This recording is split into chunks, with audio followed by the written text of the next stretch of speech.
what the target demographic is after, what moves the needle, why are they engaging in this way, why TikTok today and Snapchat tomorrow, all these things really matter. So that authenticity, again, if you're putting your brand to something, it has to be for a specific reason. It can't just be because you want to associate with the industry or with that demographic.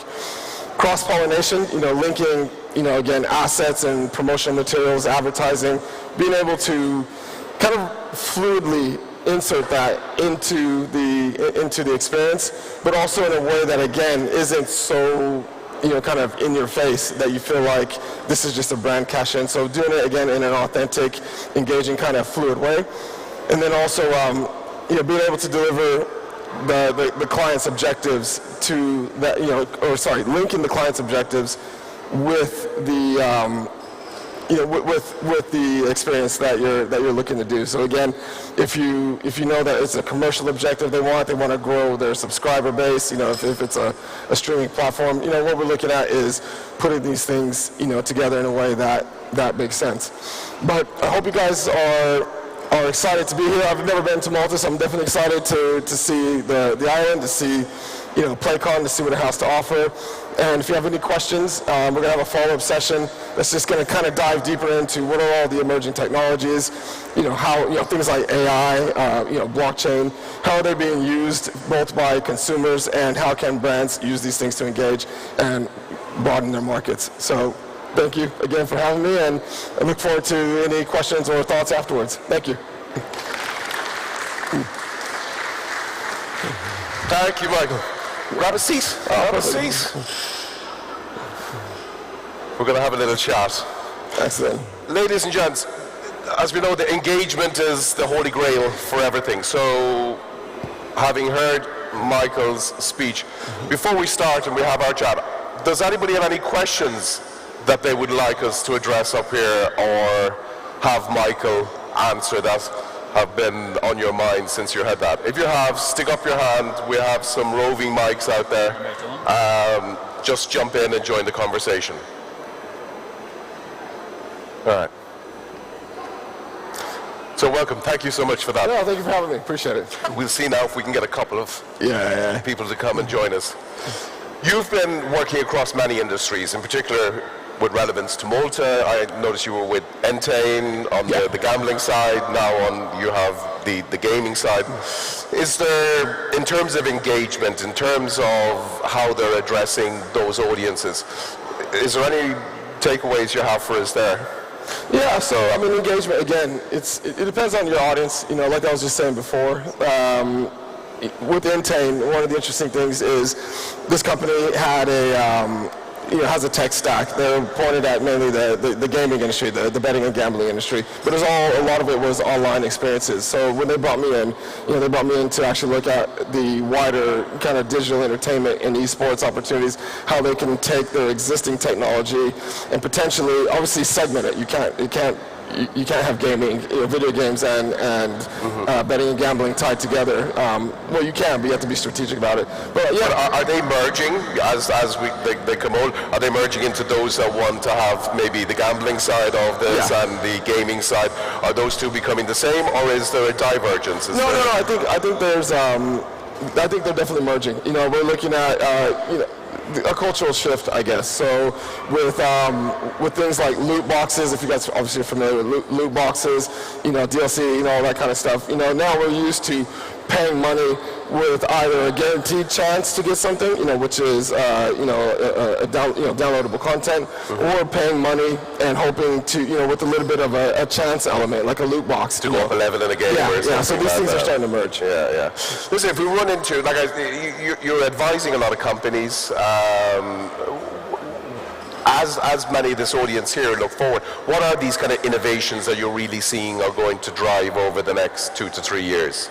Yeah, so I mean, there's a lot of innovations. It depends on the company. A lot of my work right now is in the sports industry. So I'm working with DAZN, which is a big sports broadcaster. What they're looking at is again, it's that usual problem of, there's a gap in Gen Z. Older generations we're engaging, we're doing all this stuff, but Gen Z, we're trying to figure out, that's a massive audience, a lot of buying power, trying to figure out how to bring them onto the platform, and again, as I was saying before, doing it in an authentic kind of way. So, we're looking at immersive technologies. I'm a massive fan of immersive technologies, especially things like AR and VR. I'm quite excited now with, as you'll probably hear tomorrow, with the Quest 3, with its pass-through AR experience. So when you see the real world and it's overlaid with virtual experiences, that's really giving us. Is the tech there for that AR, IR, VR, realities that are there? Is the tech getting there where people are willing to adopt it like the iPhone, where it's really just part of your day-to-day? It's going to become mainstream. Right now we're used to holding our phones out and augmenting our real world with our phones, like we've seen with, things like Pokemon Go, where you hold your phone out and you see the real world and it's augmented. But I think the holy grail, where we're really trying to get through to, is kind of glasses worn or even smaller form factor than that one way, where your real world is augmented with digital information, with virtual assets, all that kind of thing. Although I'm also a fan of caution. In other words, when we're looking at these new technologies, especially immersive technologies, they're going to change the world. They're going to change the way we engage. It's going to be kind of the mobile phone, cell phone, on steroids. And I think that's exciting. I think to be able to walk down the street, like for instance, yesterday, I missed my taxi and I had to use an I thought I'd use an e-scooter to get around Malta, find my way. It was a lot trickier than I thought because I had to hold my phone and then try to manage an e-scooter. Whereas if I had a headset or something like that, it would be a natural. Is there a 1, 2, 3 to that? Do you see this progression? Which one will, for developers, for those that are out there looking at, where they're investing next? Yeah. Is there a particular one you'd say, listen, AR, VR, do this one, 1, 2, 3? Is there a progression, or is it going straight to one standout technology? Yeah, I'd say in my opinion, and this is shared with some others as well. I think obviously everyone knows the excitement behind AI. AI has been around forever, but obviously it's in the spotlight now, especially with generative AI. So, matter of fact, some of the images that were on my slide.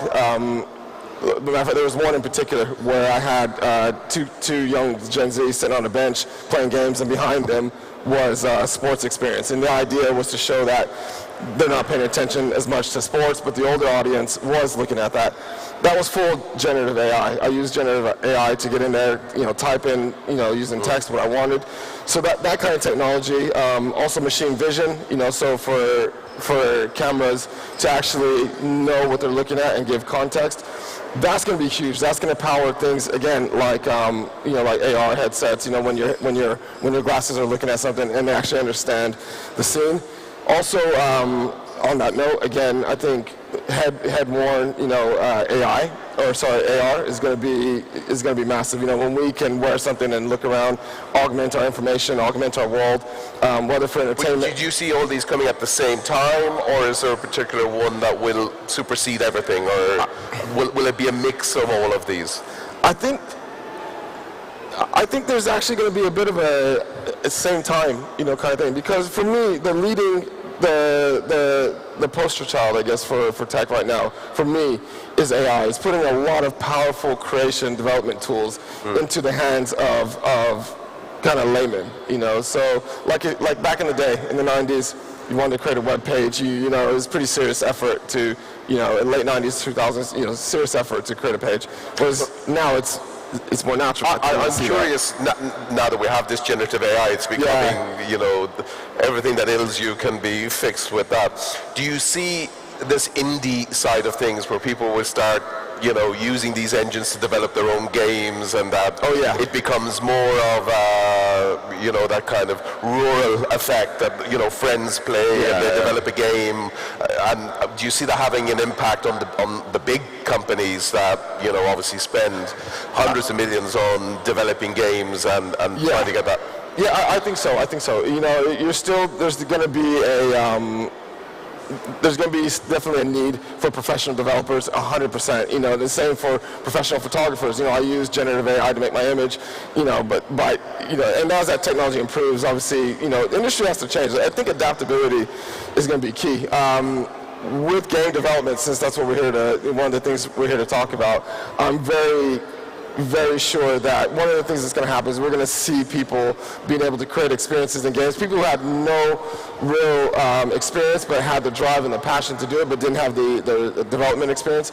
We're definitely going to see a lot of content. It's similar to YouTube. You know, YouTube used to be, you know, well, we're used to seeing advertisements and content that was professionally done. You know, look at Instagram. Nowadays, when you look at Instagram, YouTube, it's all... A guy with a mobile is running around and getting as many... We're seeing professional content created by people using their mobile phones. So I think the key probably to the future with all this new content, but professional level content, I think is going to be curation. You know, and again, that's where your big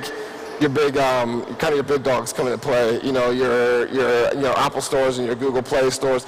You know, where that content is actually curated. So there's, you know, Roblox has this issue now where, you know, you have, you know, millions of experiences. You know, this is one of the things I look at with them now is we have millions of experiences, but how do the good ones filter to the top? Because it's to Roblox's benefit to have the good experiences visible to their audiences, because then there's, you know, marketing or financial transactions and all that. You mentioned Roblox as my credit card attests every month. My kid seems to be bashing the hell out of it. Yeah.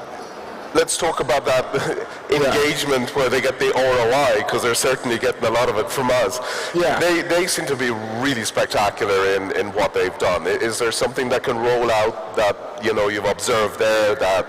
So was that with... in terms of getting that return on investment, how they managed to engage the kids and come with these things.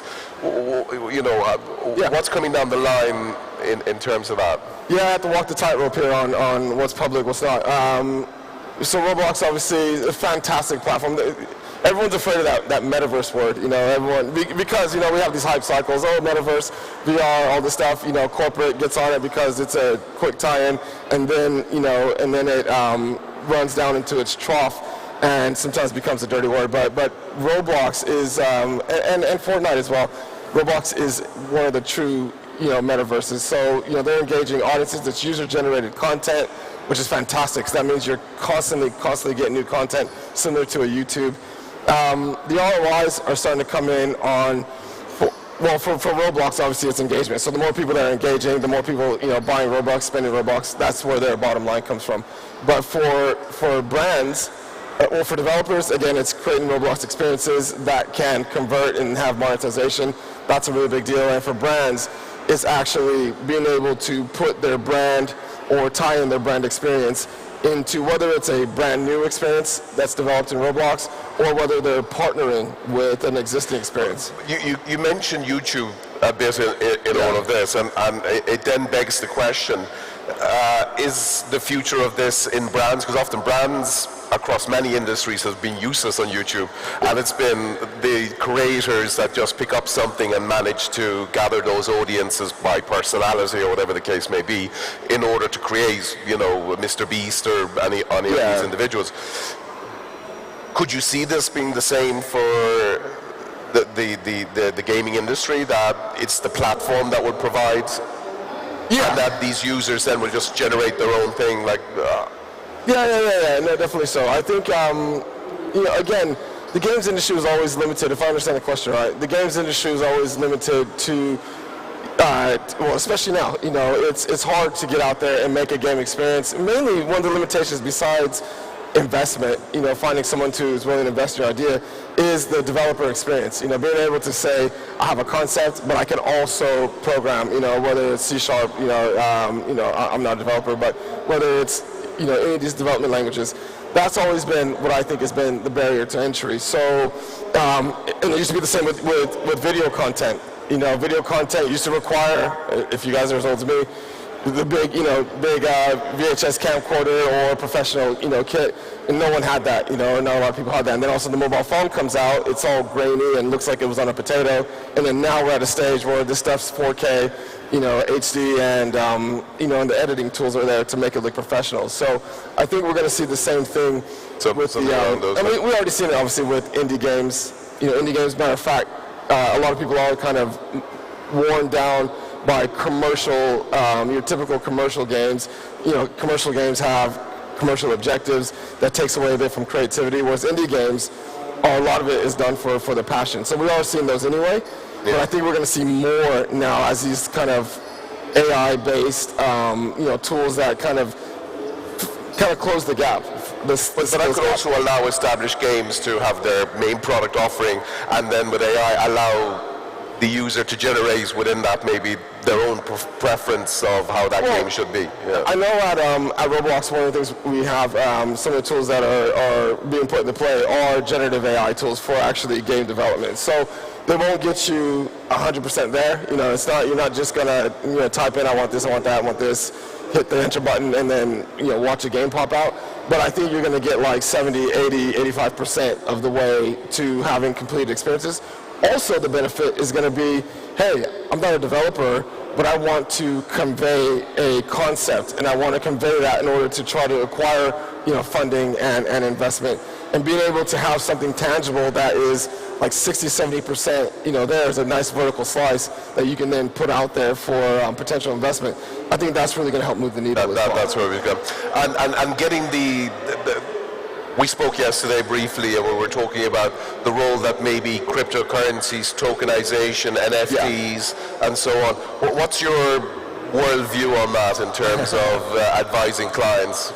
Yeah, so no, I'm, as you probably know, I'm a big nerd. I'm into all of my innovations and emerging tech. Blockchain, and then obviously divided out from blockchain, so NFTs, crypto, tokens, all that, is definitely here to stay. I think what it's suffered from now is that hype cycle that I was talking about from before, which is NFTs. People are really cashing in on that. A lot of people on the outside, if you weren't kind of in the crypto space or kind of crypto bro, you felt kind of alienated. You felt like I'm watching all these people make hundreds of thousands, millions on something that's a digital image that they've then got various iterations of the same thing. How is this making money? How is this valuable? And from the outside, it really looks a bit rubbish. You think, I can right-click and save that on my desktop. Why do I need that? But what we're starting to see is, I think, with younger generations, like Gen Z, and even myself, I'm 45, but I'm into this. We're used to, and especially Gen Z, are used to digital assets. They're used to, I download something, I'm paying money for this, and I'm going to hang on to it, and it has a value. So I think as these generations get older, I think we're going to start seeing the implementation of blockchain, especially on the NFT side of things, actually have more meaningful engagement. On the back-end technology aspect of it, like blockchain for security, for banking, and for music rights and all that, definitely we're going to see that. But I think we're going to need to see that push into the background of experiences. Right now, we're seeing. You have to know quite a lot to get into the blockchain space. What we want to do is kind of like with banking. When you go online and you make a transaction, you're not thinking, oh, is this an IBAN, and all the back-end technical stuff. You just say, I want to move this money from here to here, and it happens. And that's what we need to see in the blockchain space as well. Wonderful. On that wonderful nugget of advice, I see we're out of time. Be sure to track this man down during the event. He'll be here. So if you have those questions or you want to know more, Michael is there to answer. Michael, thank you so much for joining us. And a big round of applause, please. Thank you. Yeah, thank you, guys. Now, everybody ready? Are they ready? All right. Okay, just a minute. They're going to do a quick changeover.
have the next panel, Unleashing Potential, Growing Your Games Business in Malta, which is sponsored by Grant Thornton and is going to be moderated by the great Dan Lickery.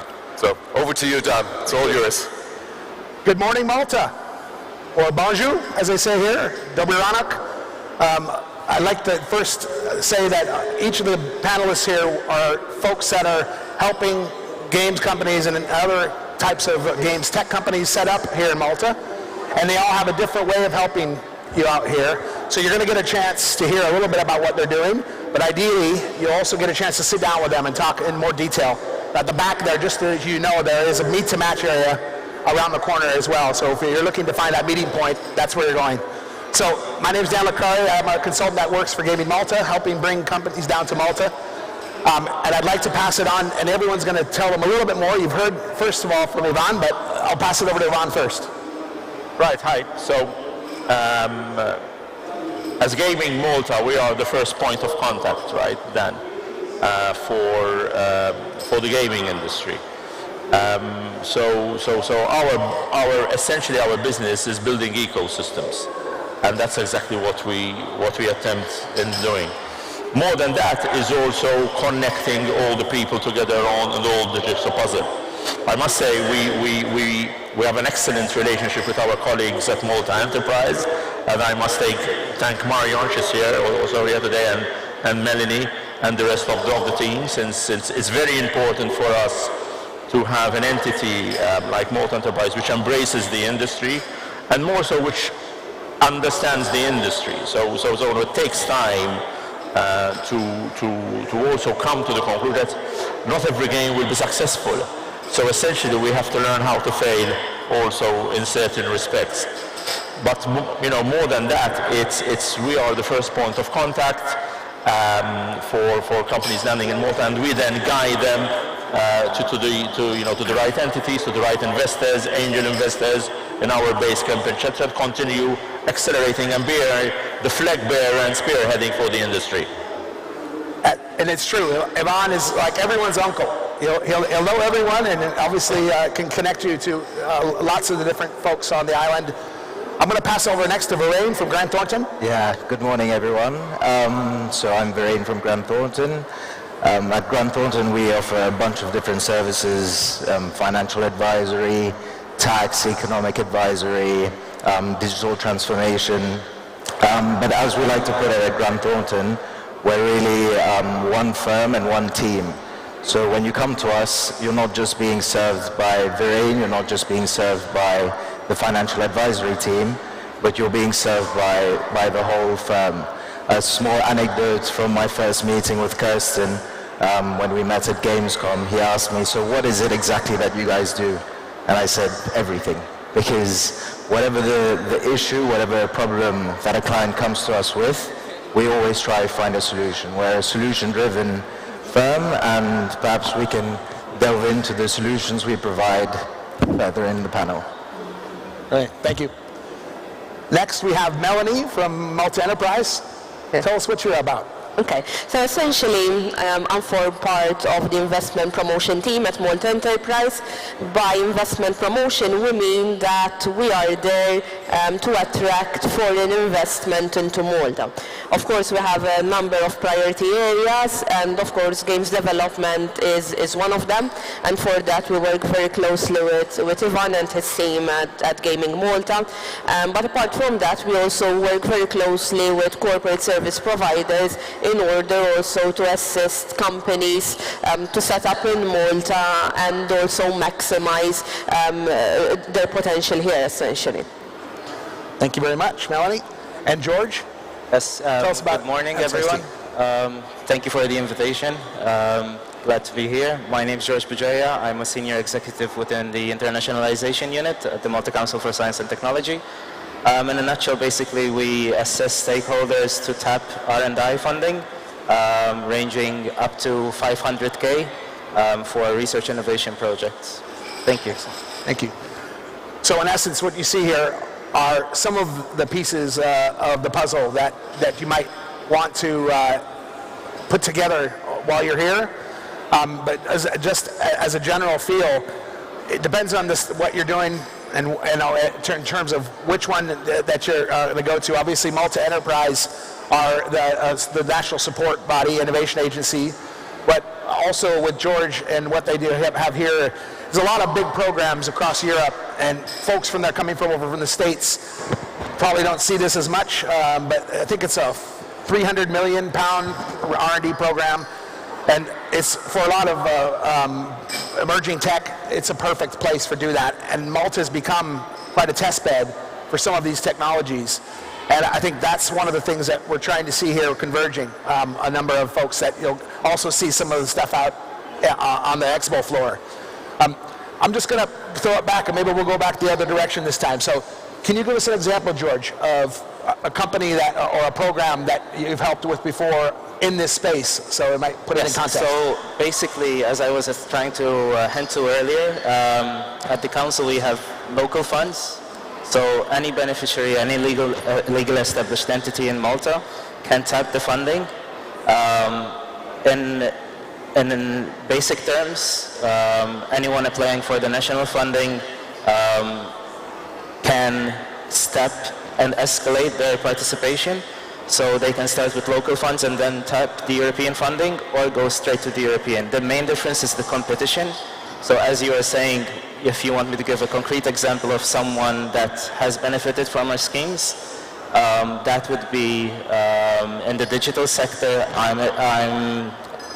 I'm inclined to give you an example in that area, where basically they applied technology that they had and applied it in a different sector. So they used augmented reality for healthcare systems.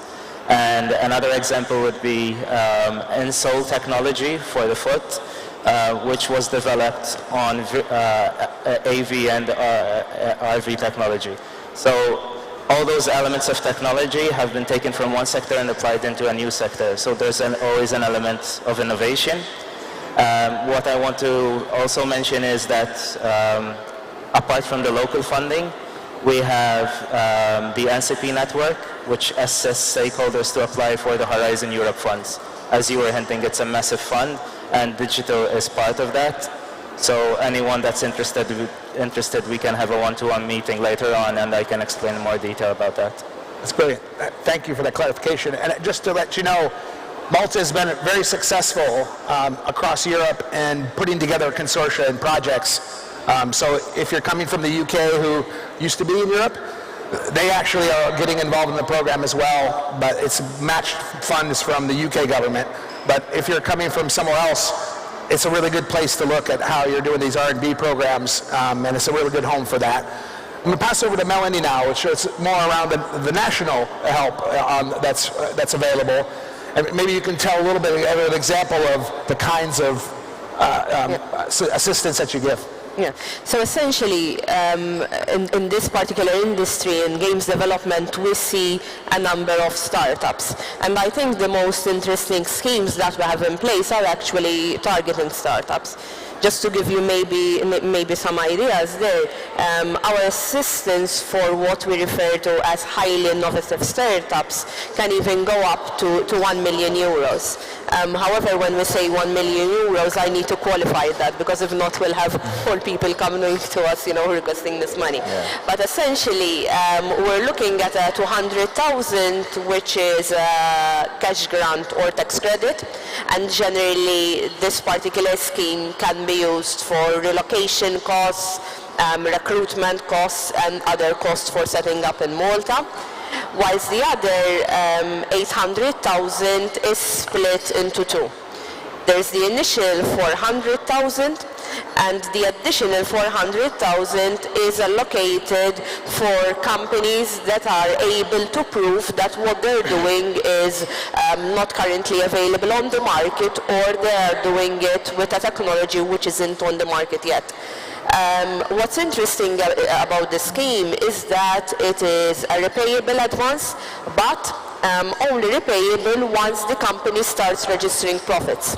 So before that, we're not putting any pressure on the company's cash flow. And also one very important thing is that all of our funding is non-dilutive, so we do not take any equity, and of course that is something which is very interesting for startups out there who many of the times are seeking funding through VCs or other investors out there who of course would want their piece of cake, you know. Excellent. Thank you, Melanie. So just to make sure you know that those kinds of things, that means it's time for the next one. FDI business coming in, right? Coming in. The coach is outside, right? So one of the things that you want to make sure you do when you're looking at this, because just from both the Malta Council for Science and Technology and from Malta Enterprise, there are forms, government forms, which sometimes can be quite long. So usually it's how do you decipher that and how commercially you use it. I think there are some great service providers here on the island, and we'll maybe tell you a little bit how maybe you help them through those processes. So as George and Melanie mentioned, one of the main things that video gaming companies are looking for is funding, right? And there is funding available, but far too often it seems like a bit of a daunting task or time-consuming, and so video gaming companies are a bit reluctant to go for the funding that's available. So that's where we come in. We sort of, first we can help you identify which funding is best suited for you. With our collaborations with Malta Enterprise and such, we have a pretty good understanding of what's available and what would be best suited for your specific needs. And then once we identify it, then really taking you through the application process, whether it's preparing a business plan or finding a business case, justifying why the funding's, why you need the funding. So that's really how we would fit in. And on top of that, it's not just accessing funding, but one of the things that I noted as well following my conversations with video gaming companies is that, you know, they really want to focus on the core business, which is developing the video game. And there are a lot of, you know, tasks that are essential for running a business, but aren't necessarily value adding. This includes, for example, payroll, accounting, all of that back office stuff that is essential, but it isn't really part of the core business. So that's also how we can help you take that burden off your shoulders and let you focus on what's really important, which is creating the next best game. Yeah. Excellent. So when you see these, and I've already spoken to a few of you that are maybe in this boat, you don't necessarily know what it is that you're going to do here because you're still learning what's on the island and what the opportunities are. And I think the nice thing, over the next couple of days, you're going to have an opportunity to sit down with the different people and talk, but you'll also meet folks that we've been bringing over for years that have gone through the system, so they can give their own experience as well to you. Do I set up a subsidiary here? Do I, you know, that kind of discussion that gets into the nitty-gritty. This is a great forum for that, and also after lunch you get a chance to meet.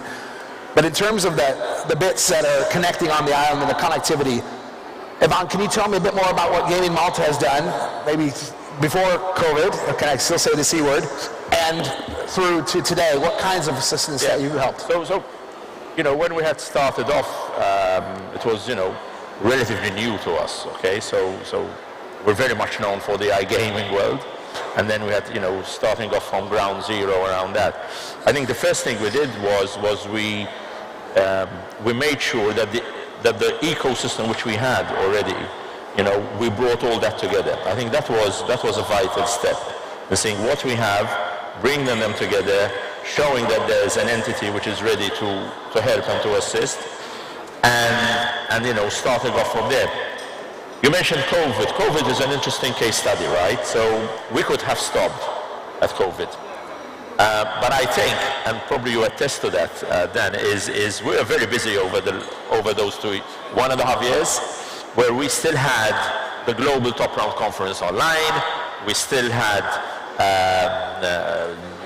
doing meeting with UK trade delegations online, and that really helped us in never missing a beat over those 2 years. Because then when it all opened up again, we hit the ground running, especially. I think that was very, very important. In fact, one major decision we had was, we had just signed a contract with ESL. I remember it was February, and you know, they were going to organize their first Pro League season on the island. It was after 2 years of contract negotiations and all that. And we go on lockdown. And I think one of the most difficult calls I had to make was, you know, calling the teams through ESL and whatever. They were at the airport already nearly boarding the planes to Malta, and we actually told them, within the next couple of hours, we're on lockdown. Turn back. Now, the easiest part for us would have been to just pull out and say, look, it's COVID, sorry, it's not going to happen on the island. But we took a decision that will continue with our partnership. A, because we wanted to give a clear direction and a clear mission that we are supporting the ecosystem. This is not just about us. So we are supporting the esports global ecosystem, the teams and the players, etc. Secondly, also the fact that it was online, it opened us up to the world, as simple as that. Nobody was saying Malta at the time, right? So there was no massive marketing international campaigns. But then with ESL, you know, we had 500,000 concurrent viewers seeing Malta and the views of Malta, and that really gave us, and I want to mention this because when I think about it, Dan, those 2 years of COVID were strategically used well, I would say, and it could have really knocked 2 years out of our plans. So still it was difficult, because coming back now to the other point is, I like to tell people when they talk to us about FDI and the Malta ecosystem, come to Malta and see the lay of the land first, right? Because you have to feel comfortable with the jurisdiction, you have to meet the people, you know, hear the good things about us, hear, you know, what we need to improve and all that. You know, we're not essentially on a sales pitch, let's put it this way, because there's a lot of responsibility, you know, bringing people to the island, bringing families to the island, setting up in new schools and all that. So it's important, our goal is come here, check out the lay of the land, see what we're doing, see what it's all about, and discussions, you know, will continue. Of course the numbers are important. Of course the grants will always be important and all of that. But first, get a feel of the island, get a feel of what we're doing here. That, I think, is extremely vital. Now, what we're doing is, so other things which we needed to improve was there was no culture of venture capital on the island, for example, right? So this is why we set up, through Malta government investment, you know, a 10 million euro venture capital fund, which will include, you know, games, esports, green transition technology, and all that. So we needed to get the culture there also. So we needed to also have a network of angel investors who are saying, hey, we're not necessarily looking just at property to invest, but we want to get into tech now also. You know, so, and we've built up a network around that.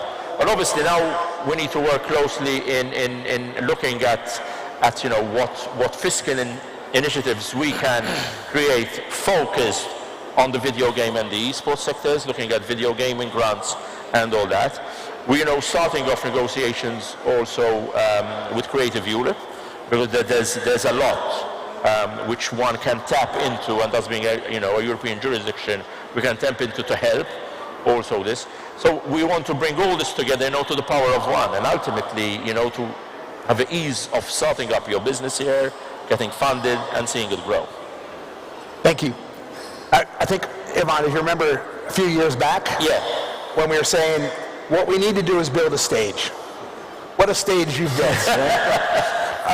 But it's actually and the rest of the indeed, stage, but using Malta as a stage for your, you know, growing ambitions. If you're going east to west, north to south, I think Malta has had a rich history of bringing people from around the world together, and I think this is you know, so far it's also going to pick up on what you've already heard the last speakers talk about.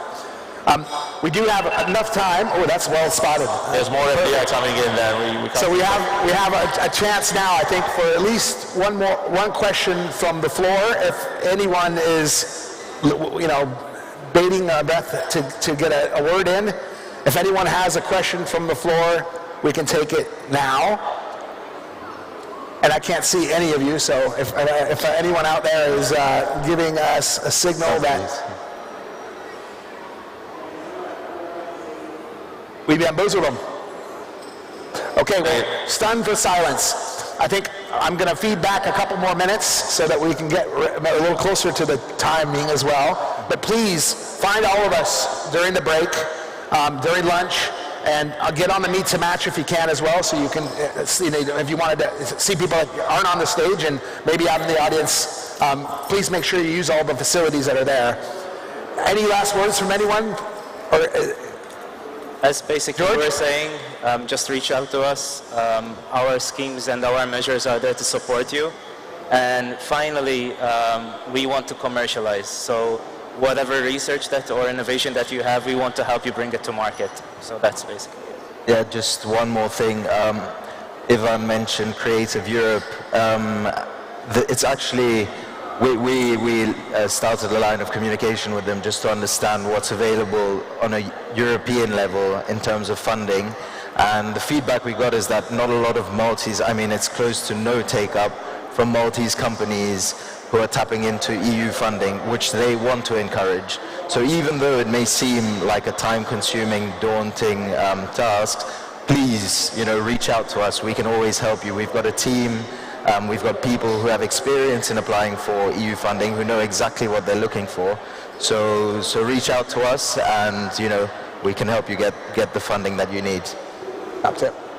Yeah, I think if I may add something then, because many of the times when we're having conversations with clients coming over to Malta, they think that our processes are super long and they will take months. I mean, we don't take that long, because sometimes they even think we take years or so. But our process usually is somewhere around 10 to 12 weeks. So within 10 to 12 weeks, usually our clients are in a position to have a reply from Malta Enterprise on whether our board of directors is willing to support the project or not, and the terms and conditions of such a support. I think it's worth mentioning that the process is quite straightforward, I would say. And prior to that, preparing you, so if there's a business plan that's needed, we would take around 3 weeks to a month maximum to prepare you for that, and then it goes to you guys. Yep. Great. Well, thank you all. Could we give a round of applause to the panelists, please? Thank you.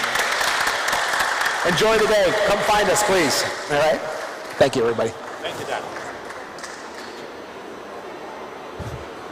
Hello. Well done.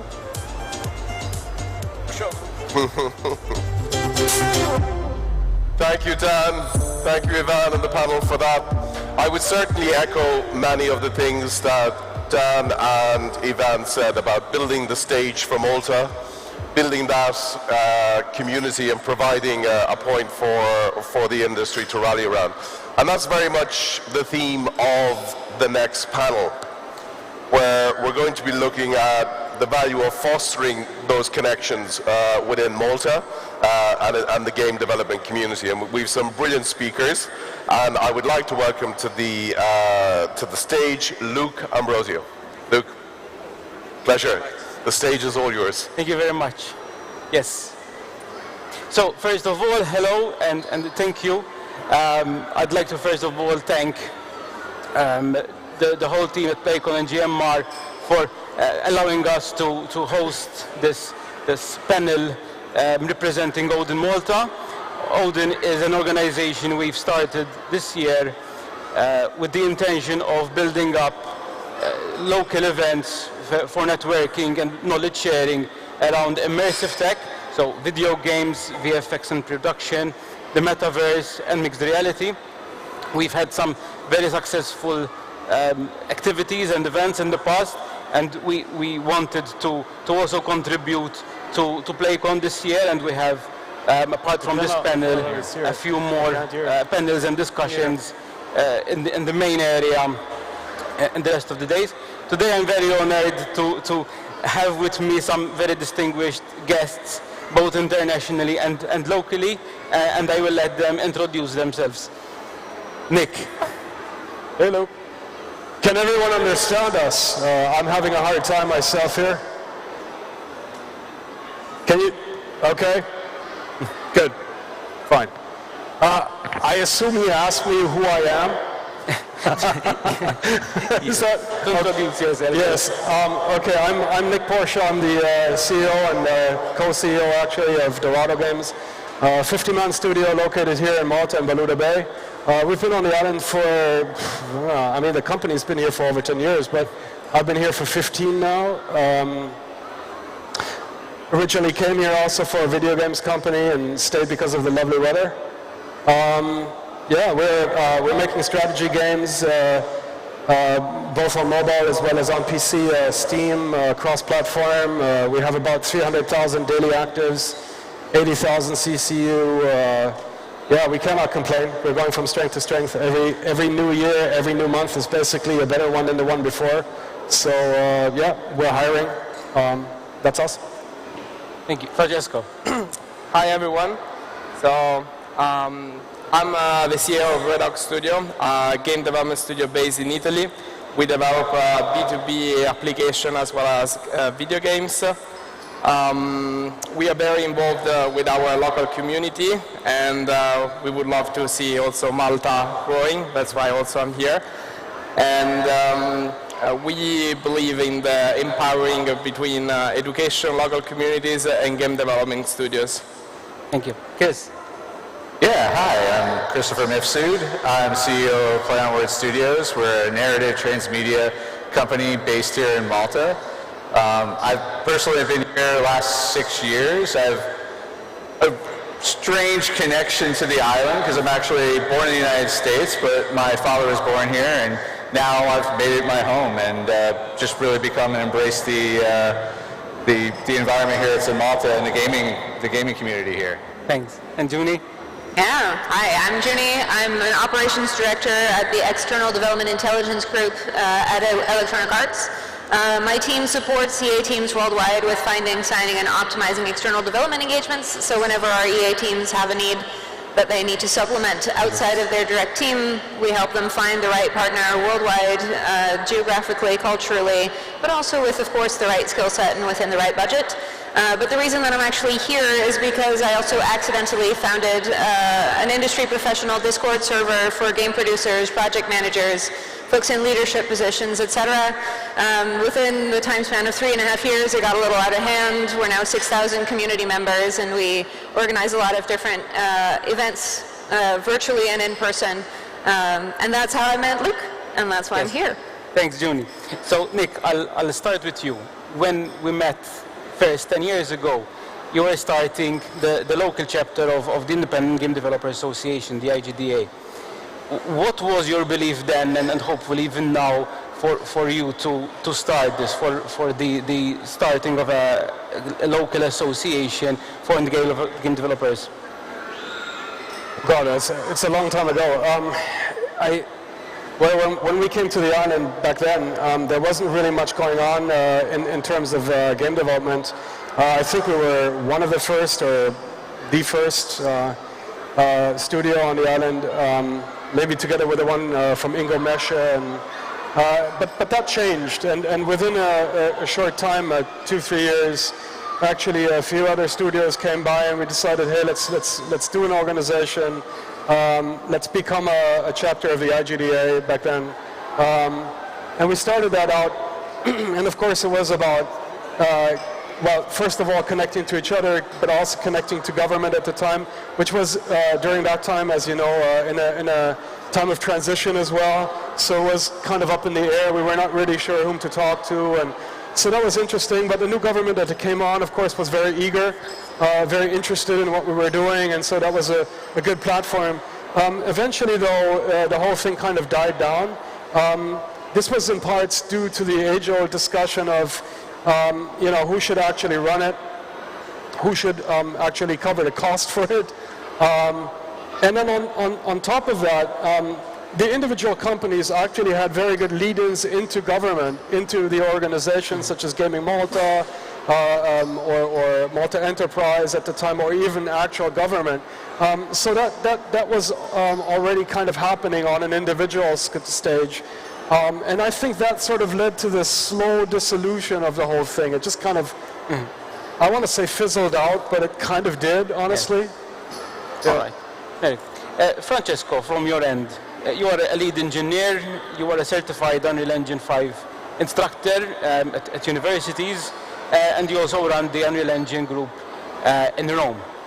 What benefits do you get out of organizing and being part of your community and these many roles that you have? So I believe that game development is kind of a journey and is a titanic undertaking that you cannot do it alone.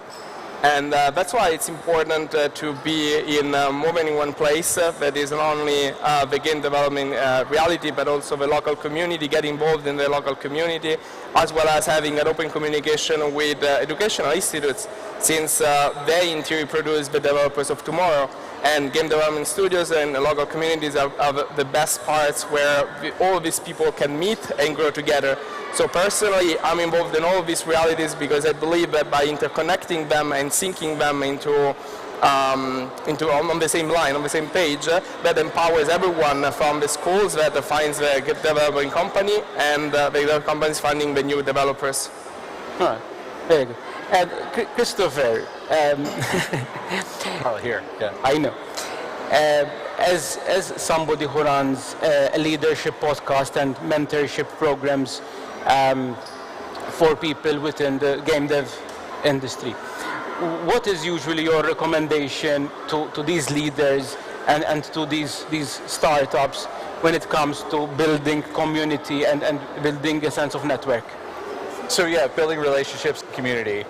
I think don't be afraid. Go and approach people. If it's not in your nature to do so, find someone to be a wing person for you to help make introductions.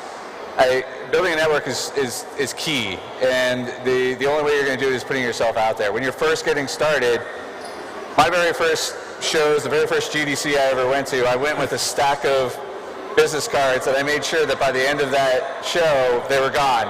And then the next show, I made it important that not only was the cards gone, but I had an equal stack of other people's cards to go along with it. Over the years, I pulled away from that. I don't need to do it so much because I have a huge network already. But it's really getting out there. But again, if it's not in your nature to go out there or whatever, find someone who is. My team loved to follow me around and go to the parties and everything because I'm like a bull in a china shop when it comes to like introducing myself, like, you know. And so it's just making yourself, but also realize that as you're after you've made those exchanges and everything, don't be looking at that network at what they can do for you. Think about what is it that I can do for them? What can I bring to them? And as soon as you make a contact and a new connection, go through and be like, hey, do I know people that can help them with this? What knowledge do I have that I can help? And do it. Act on it immediately and build those bridges. Because the key to having a network is not creating it when you need it. It's having it already ready there for when you need it. And it's also nurturing it and building upon it and making sure that like you're staying connected to the people that you're there. Because again, it takes a large community, and like in Malta, it's a very small community, but we all help each other out, and it's great to be able to turn to somebody, you know, and studios are getting smaller and smaller, so realizing that like you're not going to have hundreds of people to rely on, you have a few people, and you're not going to have all the answers, and so having a network of folks that you can turn to, especially locally, to leverage and ask and bounce things off of, and like when you're a leader, it's even harder, you're more isolated, and when you have a smaller team, you know, you can't burden your team necessarily with the issues that you're dealing with, right? It's up to you as a leader, but I can go to another leader, say Nick, and have a chat with him and be like, hey, this is what we're going through, and we can discuss it because we're on the same, you know, it's just having that network, that support system and everything, it's super important. And I think it's really easy to do just by reaching out and helping people first and building that community. Very good. Juni, as you mentioned, you run the Discord server with over 6,000 producers, project management, development managers, so rather either senior people or people who aspire to be leaders. How do you find that these online communities benefit these individuals on your community? Yeah, so when we're building communities online, we make a lot of use of the distance to connecting to others, and we can tap into people from all over the world at a moment's notice. So there's a lot of diverse perspectives that you can get access to very easily. You can connect with people from India, from Brazil, from Korea, just by snapping your fingers, and that means that you can test your ideas, you can challenge your assumptions, you can do that with a very diverse network very easily. You can also tap in to the broadest set of expertise that you can. That means tapping into people with niche expertise, like folks that you may not necessarily have within your fingertips, especially in a more local community. So that tech artist that has that one specific skill set, or that rendering engineers that knows exactly this little bit, they might not be located next door. They might be located in Korea. They might be located in the Philippines, and you can have access to that. And it's also about the speed. It's about being able to find those people very quickly, get a good feel of the industry's response to news, to the different happenings and the sentiment, and test your own first impressions against that very quickly. So there are a lot of those aspects to the distance being so short online that I find especially remarkable compared to all the different local events that I've been able to attend. And staying on you, Juni, for a second, I know diversity inclusions are something which are very important to you. And obviously, as somebody who is trying to run an organization that creates events and pushes for the growth of the industry, what would be something that you feel help to improve this inclusion, this diversity, and making sure that people who might not feel represented actually can have a voice within these communities? Yeah, I think that approach isn't different for any individual worldwide. I think the step one is to assume your own ignorance. Like, you know nothing, I know nothing. And that means step one, when I attend a conference like this, is I will presume that I know nothing about the culture on Malta. I don't know what it means to communicate here. Like, we got, for the start for this event, we got a text message that said, the pickup will be at 8:30, please be on time. And I'm like, what does on time mean in Malta? Because I know that being on time means something very different in Germany versus Brazil versus India. That's just very different. So presume your own ignorance. Don't assume that you know anything about the culture that you're going to be interacting with. Yes. That means that for me, I want to educate myself about what it's like to communicate, to collaborate with folks from Malta. What makes that different? What makes that special? What makes that unique? What is it that you can offer to me? But as Christopher also said, what is it that I can uniquely offer to you? So as an individual, see that as a very unique experience of learning both ways, about learning about the Maltese community, but also if you are here, challenging yourself about what you know about the people that you're going to be collaborating with. What does it mean for them to have a meeting? What does the context of a first business meeting mean to them? What does a second business meeting mean? How do you build trust? How do you effectively communicate? And how does that evolve over time? So yeah, that's the approach that I take to be as inclusive as possible. Presume that you know nothing and just go in with a lot of questions and a lot of desire and eagerness to learn. Yes. In fact, Chris, you had the privilege of working and traveling and meeting people from various countries within the game development communities. How have these communities across the world helped you in your journey, both obviously to work in the industry and grow, but in general for the success of your career? Sorry, what was that last part? How did they help you for the success of your career? How do you get help? The communities around the world that you... Sure. No, it's getting... I mean, it goes back to the leadership, right? I'll just focus on that. Is as leaders, they need to be building, like they need to be bridges and pedestals, right? So leaders need to be helping make connections, helping support people, not just within their teams and mentoring them and teaching them the things they need to learn to get to the next step.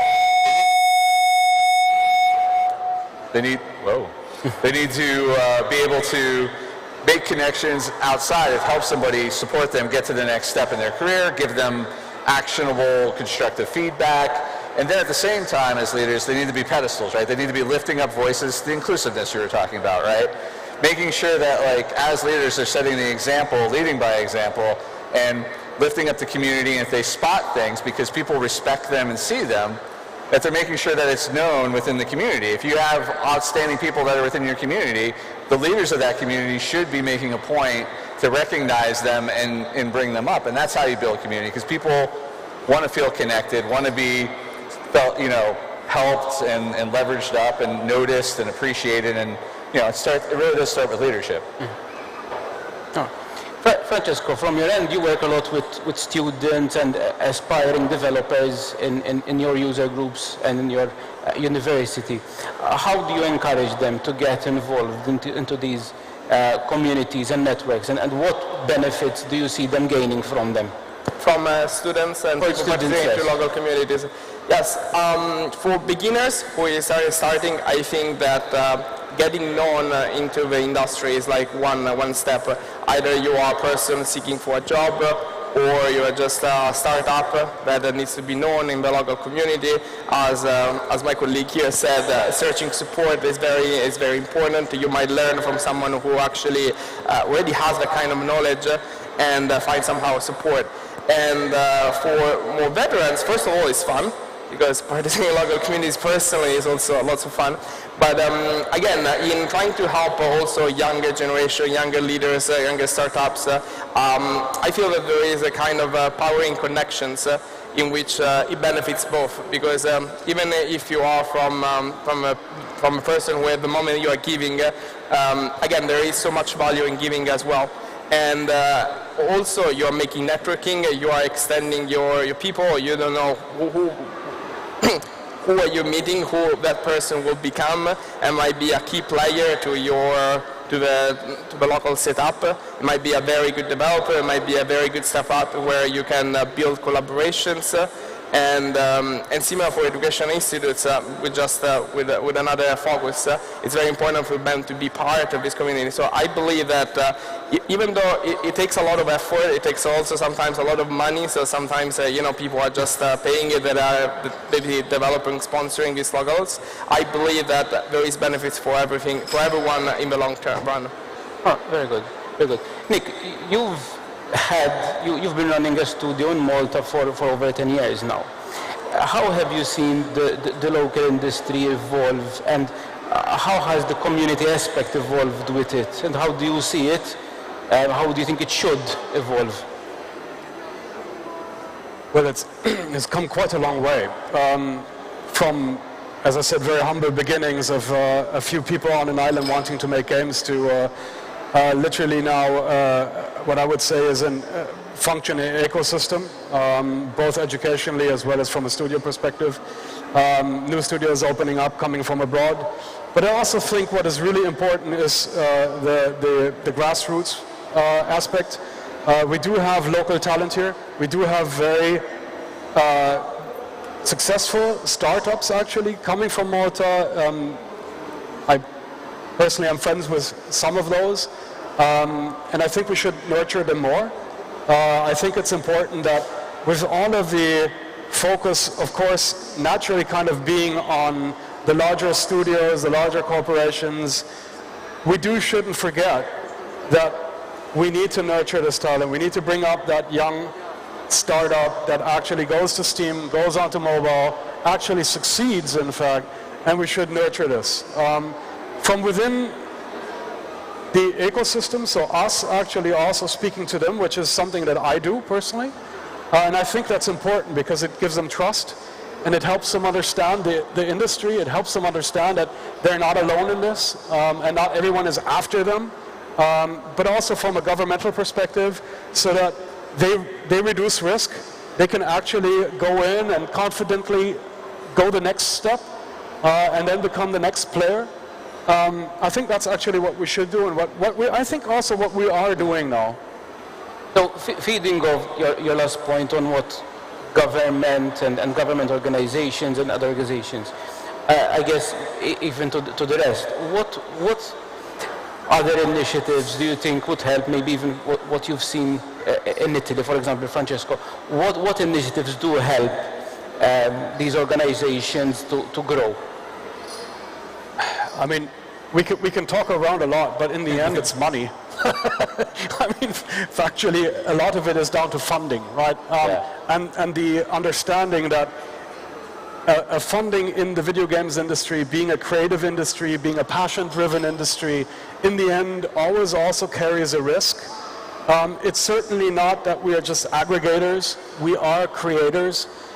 We cannot ensure that even, to our best capabilities, our next product will be a success. Hopefully it is, right? But we need to understand that failure is part of creating, and then actually go on with the learnings that we took from that failure and continue building up on that. And only then will we see actually real success emerge, because before that, potentially it may have been a one-hit wonder, it may have been a chance success, but only then, after numerous tries and years, can we actually say, well, yeah, okay, they've done it, and they've repeated it, and they can do it. And that takes understanding of how our business operates. And I think this is something that I cannot stress enough. Is even within the video games industry, often enough we have a disconnect between the funding area, which is basically seen as something, okay, we're investing into a potential growth factor, whatever that may be, right?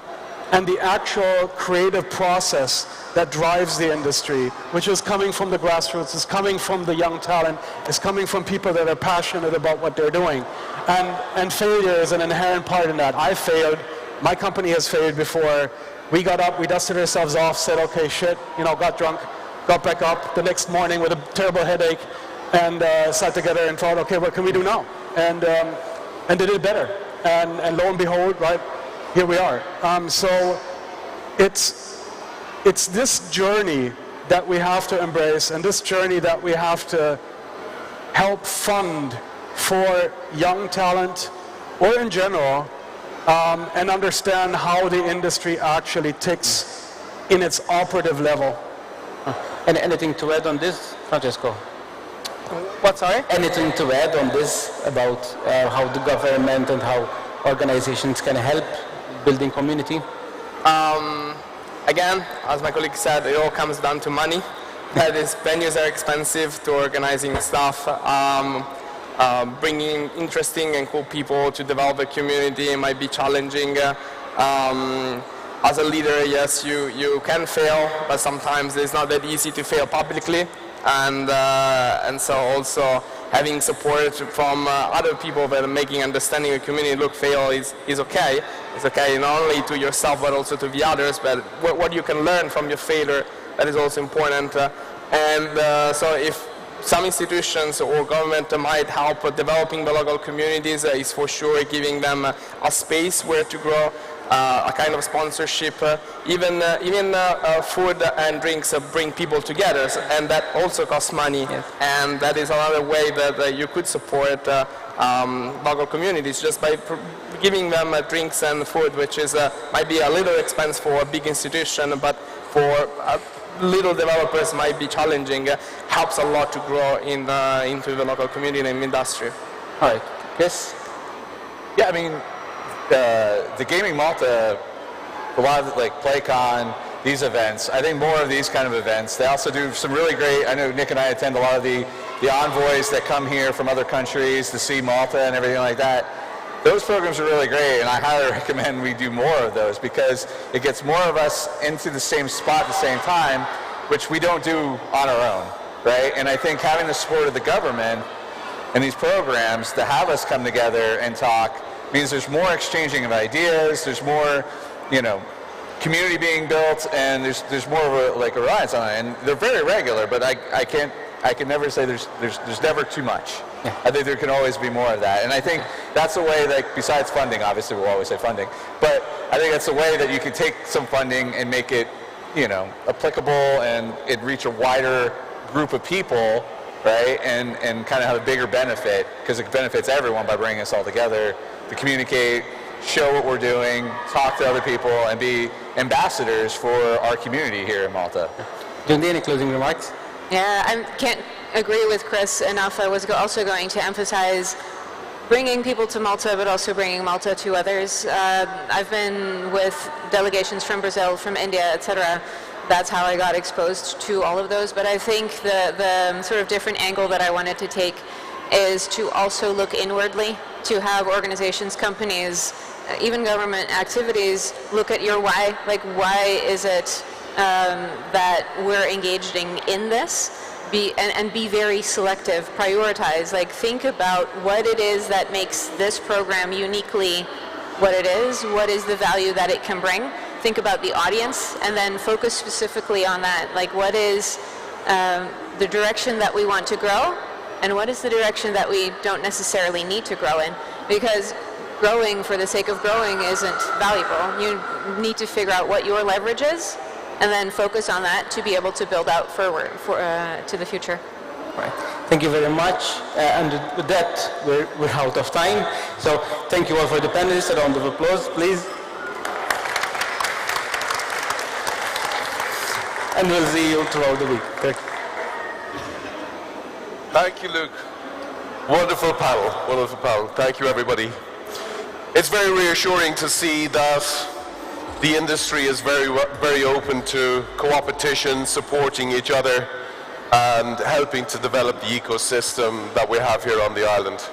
I think that's something that when you're coming, you need that kind of network to tap into. So well done to Odeon and those guys for providing the platform and providing a space for those looking to join the industry or be part of it, or just to network and make some friendships. It's a very valuable resource to have. But equally so, we're very lucky to have our next keynote, Gary Boyle, all the way, as you can see from the t-shirt, from Unity. Now, he's going to be talking about the intersection of industries. And while it might seem very easy, we're taking a road that goes from architecture to film to the gaming industry. So Gary is going to walk us through that wonderful journey and the lessons he's learned. Cheers. It's all yours. Thanks, everyone. Thank you everyone for having me. Especially thank you to Gaming Malta and Ivan for being very generous and having me here today. I'm Gary. I work with Unity as a senior partner engineer. Our team is a multidisciplinary team where we come from a variety of different backgrounds, and we work with customers, answering technical questions, engaging with them, doing technical demos, and it's all about trying to provide the right solutions for the customer to succeed in their project. And this variety of backgrounds from our team is really one of the key advantages of how we're able to work together. And so I'd just like to spend 10 or so minutes talking about my particular background, some of the rules and things that I've learned along the way, how different industries can influence each other. And hopefully it's of interest. So back in 2003, I studied architecture, actually graduated from the University of Edinburgh with a degree in architectural design, and then went on to work helping to design buildings like the Chimpanzee House at Edinburgh Zoo. Eventually went over to Hong Kong to work on these multi-billion-dollar mega casinos in Macau. And the course itself was really hardcore, lots of 100-hour plus weeks, lots of crunch. And it's all about building your portfolio and trying to understand how to present ideas on paper or video. Also a lot of problem solving and critical thinking. And these are real key components that are really transferable to basically all our creative industries. One of the things we were taught was there's a lot of soft and hard rules in architecture and the sort of built environment. There's things like if we look at sort of early Roman and Greek orders of columns here, you can see that they sort of followed a design structure where you started with very simple types like the Greek Doric, and then they moved up into more complex kinds like the Greek Ionic, the Greek Corinthian, and they're sort of adding all these flourishes and embellishments over time. And these were originally used for Greek and Roman temples and very important buildings. And they had very sort of strict rules about the type of flourishes and the details and how they were associated with each other.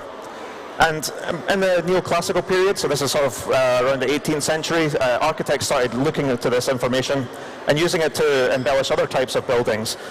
And they used the motifs that were there. So the Doric was known for its simplicity and strength. So these are sort of government buildings. Then you had the Ionic, which is all elegant, about balance, and you would associate that with art galleries and museums. And then the Corinthian, which was all this elaborate, and it was a show of wealth, so you would see financial institutions and banks. And then that translates over to gaming, like a series like Assassin's Creed, where it have an absolutely impeccable standard of architectural research that's gone into these games. And they actually employed architectural consultants to educate them on how to use these sort of details in their games. And you can see the Greek Parthenon, the Pantheon in Rome, and these details are important for not only embedding the games in a period and a region, but also they can be important play game mechanics as well, where you're actually, Assassin's Creed, you're climbing on all these features and hiding behind them. And that sort of taking from one industry and really bringing it over and using it as reference is really, really quite important. If you don't follow these rules, if you skew the relationships of these different shapes and how they behave and interact with each other, there's actually a name for that. It's called the postmodern period. And this was a dark, dark period in architectural history where the architects knew what these shapes were and how they were supposed to relate to each other, but they pushed them beyond the sort of realms of taste, I would say. And I really end up looking kitsch and take you out of the immersion. So here's a sort of basic history of Western architecture, with all the periods that sort of followed on from each other. And I look at a diagram like this, and I think the developers behind Assassin's Creed kind of just take a dart and throw it at a picture like this and select a period for placing their next game in, because you can see that immediately it allows you to embed your game or your experience in a particular time or period, and just to give that sort of authenticity to the experience. On the counter side, there are areas that basically have no rules. This is a region that I'm particularly fascinated with. This is known as Kowloon Walled City, and it was an area in Hong Kong that was sort of legally undefined. So it wasn't owned by the Chinese government, it wasn't owned by the British government, and there was basically no rules or government that was taking over that period. And so it emerged very organically, and the buildings were sort of defined by the people that lived there. There was no building regulations, for example. And what grew up was very sort of utilitarian in nature, but it still had its own aesthetic, and it sort of broke all these rules about how you would expect to normally inhabit shared spaces. And then you can really easily go and see games like Cyberpunk and see how they've pulled from this reference and used that to create the spaces and this sort of dystopian future for their own experiences as well. So obviously the built environment is just this great breeding ground for reference and for building your games. There are ways to break the rules as well. So this is more of a sort of passive experience where somebody has obviously tried to design this path. They've gone down, sat at a desk, they've drawn it out, they've got approval for it, which is no mean feat. They've acquired funds, they've got a building company, dug up the ground, laid the concrete, and then users of it then go along and shave 15 seconds off their daily commute by walking over the grass. And this is what's known as a desire path. And it's really an example of the kind of features that you expect to see in the actual built environment. And really, like, the masters, in my opinion, of this are Rockstar. There's Red Dead Redemption 2. A little fly here. Where, if you don't have these kind of features in your games and you're not sort of observing them and really looking at these points of reference, then it can feel a little bit dead and a little bit uninhabited by the occupants. So but really just go out and look at the built environment around you and try and take reference from it and pull from it. And this isn't something that's only applicable to AAA photorealistic games either.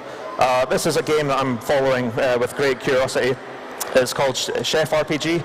and it's done by a YouTuber called Pixel Architect, who was a trained architect and then transitioned over to the games development. And what I see is like a clear visual evolving from the sort of more simpler Stardew Valley 2D sprite-based thing, where he's building these really rich environments that look lived in, they look like there's interest there, there's places that you want to visit, and it has sort of a visual identity and an aesthetic that just, to me, is very rich. So, 2008, I was working in architecture, building these massive casinos, and the global recession hit, and nobody wanted to build anything anymore. And I took the opportunity to transition over to the visual effects industry. So I did a very intensive one-year course, more 100-hour plus work weeks, building up a new portfolio, and then got a job in London, working at Double Negative, where I felt like I worked on about 100 different superhero movies. And eventually took an opportunity to move over to New Zealand to work for Weta, working on Hobbit, Planet of the Apes, and eventually Avatar 2, where I did a bunch of the water simulation work for that. And it was a great experience. And my sort of time in the film industry taught me that they had these similar rules, hard and soft, that you can use and you can, that really sort of define cinema and cinematography. So you have, cinematography, you have composition, you have lighting. And the rules in the architectural world and other rules that I've been sort of talking about, they're soft rules. Like you can and you should break them. Once you understand them, you should break them to try and create different emotions. So if you find that playing with the relationships of shapes and buildings in a horror game might evoke a sort of creepy or scary environment. But there is one sort of exception to this rule, and that is the 180-degree rule. This is a rule that states if you have two characters talking to each other, you should imagine a line between them. This is called the line of action. And when you have your camera, the camera should only ever be in a 180-degree period of these two actors or characters. If you break that, if you flip over to the other side, it is incredibly easy for your viewer or your player to really lose any sort of visual embodiment of the scene, and they can get very, very visually confused very, very quickly. And it's very jarring as well. And there are directors out there who can and do break this rule, but those are people like Stanley Kubrick, like real masters of the art. And so just avoid it if you can. You see it all the time in game cinematics and fly-through scenes where the camera just does this either 180-degree flip or it's bouncing around from side to side, and it's disorientating. Composition is another thing that comes from cinematography, which can directly apply into the games industry, where you have these rules that have been built up over time, and it's very difficult to apply these to games development because your character is generally moving around, your perspective is changing, but they are, it's a great way to focus your eye into a particular subject or area of your scene. And there's great talks, like in 2017 Nintendo did a talk about how they used tactics like this when they were developing Breath of the Wild, and you can almost pick them up and apply them, like the first-person shooter example down in the bottom left-hand corner. Lighting, as technology advances, things like global illumination allow us to really use technologies that previously were only available in offline rendering modes and apply them to the real-time industry. And once you have the technology there, you can go and steal from these other industries and take all the techniques that they've defined over 50, 60 years and directly apply them. And every type of lighting scenario evokes, again, different emotions and different experiences for your player. So go pull from those resources. Color, again, is another great example where you can choose your favorite film, a scene that evokes some emotion from you, open it up in Photoshop and just pull some of the values from there. And that allows you to instantly create an aesthetic or a feeling for your scene or your project and apply it. The two artworks on the bottom left-hand side there, they were called movie spectrums. And that's, somebody's gone in and taken an average color value of every one of the frames for the entire movie and then compressed them into these vertical slices. And I think they're beautiful, but you can instantly tell that the one on top there is Disney's Aladdin, and the one below it is The Matrix. Like, they just have that instant communication of a feeling and an environment. And again, this isn't just photorealistic, ray-traced, 4090 GI projects that can use these kind of techniques. They're really beautiful and aesthetic games, in my opinion. All have the sort of ideas of silhouette and color and contrast, and they're using the similar techniques. And you can fake these techniques as well in gaming. You don't have to rely on things like global illumination, but they're key components to trying to give a visual identity.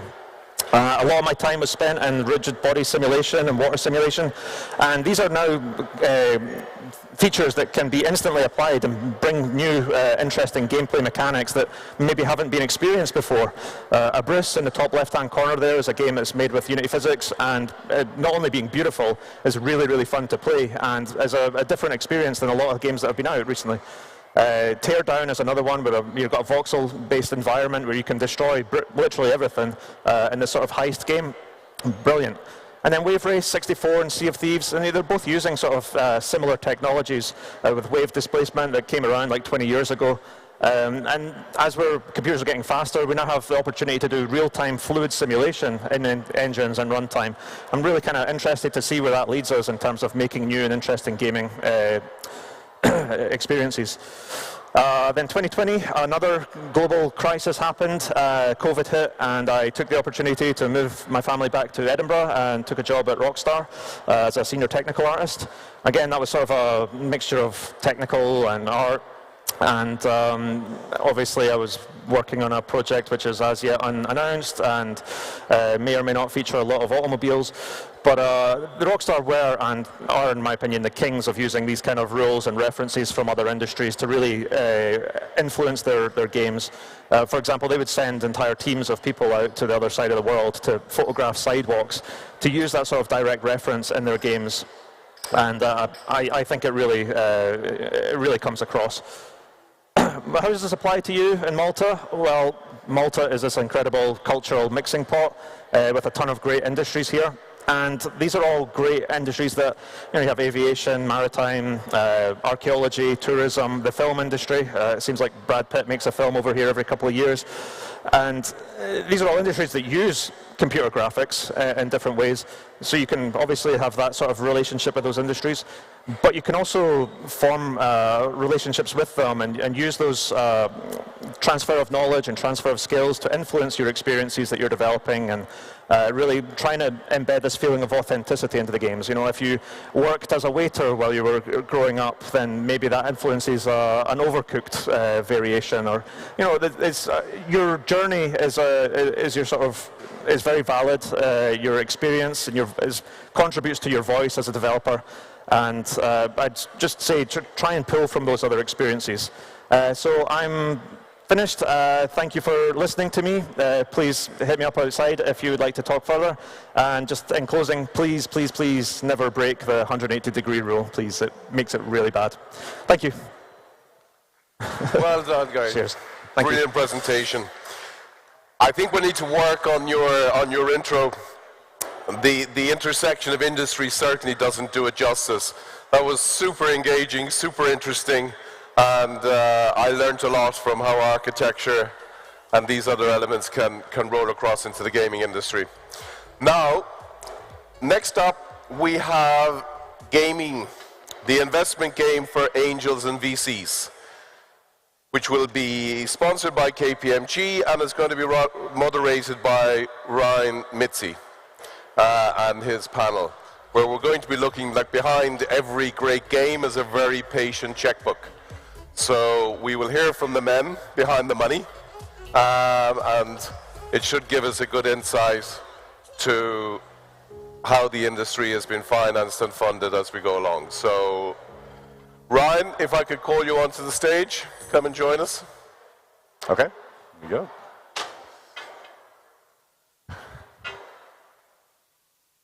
Perfect. Can we welcome Ryan and his panel, please? Thank you. Thank you, sir. Oh. Okay.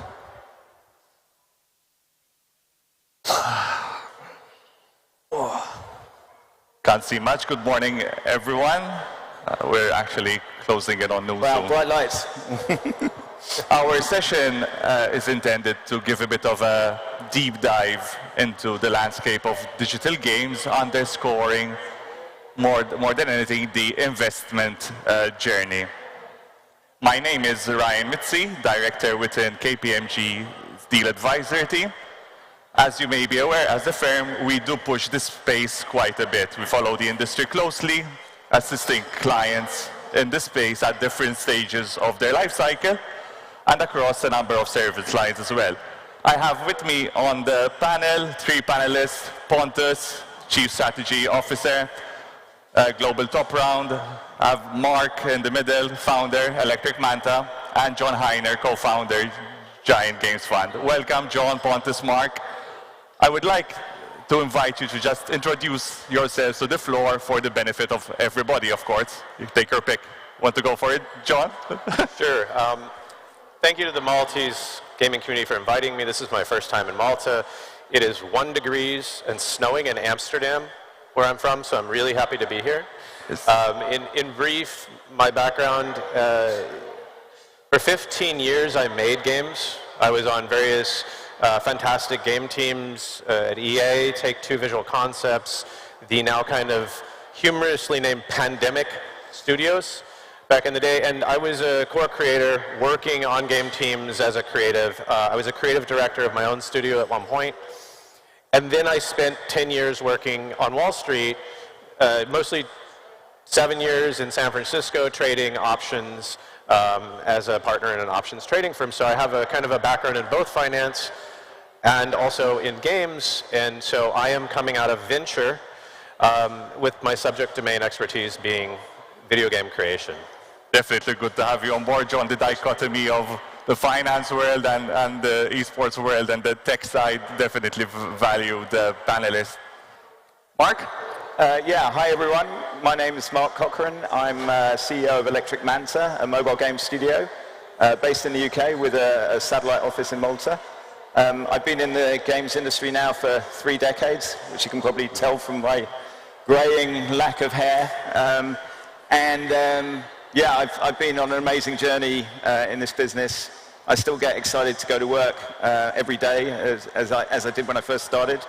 My background, and fortunate enough to work with some of the best creators in the industry, Sony Psygnosis, worked on games such as Discworld, Wipeout, Destruction Derby, and Formula One.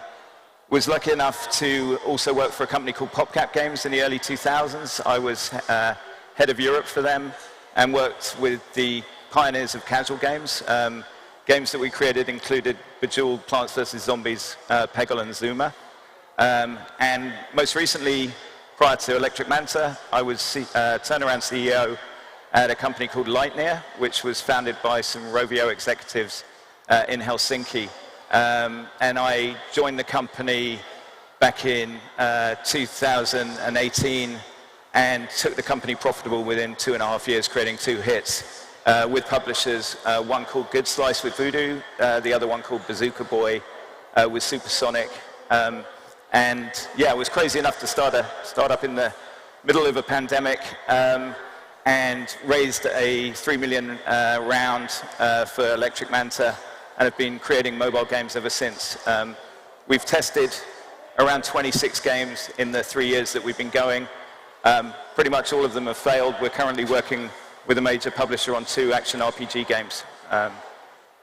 Yeah, really excited to be here and share my experiences and yeah, hopefully help companies that are getting into this space succeed. On to Pontus? Yeah, so I guess my background's a bit different than you guys. Normally I don't mention it, but since there's a big esport conference over here, I started my career as a professional esport player, actually. Did that for 8 years, played a game called Heroes of New Earth, or most people are familiar with Dota 2. Did that as a full-time career, worked for multiple esport teams, and then I was the CEO of Southeast Asia's kind of like biggest esport organization at the time, about 250 employees. Did all kinds of things, controllers, mice, keyboards, chairs, etc. But I left esports now 8 years ago and did some good old-fashioned consulting until I found Global Top Round, which is an amazing company supporting game developers from all over the world. We have 64 investments so far in our portfolio, in 32 countries. We buy minority shares between 5-15%, and we kind of work with them as mentors and co-leaders until, you know, they're strong enough to go by their own, and we kind of take a more passive advisory approach. On top of investing, we also help them raise additional capital, work with publishers, and in the last 3 years or so, we've helped raise over $32 million to our cohort portfolios.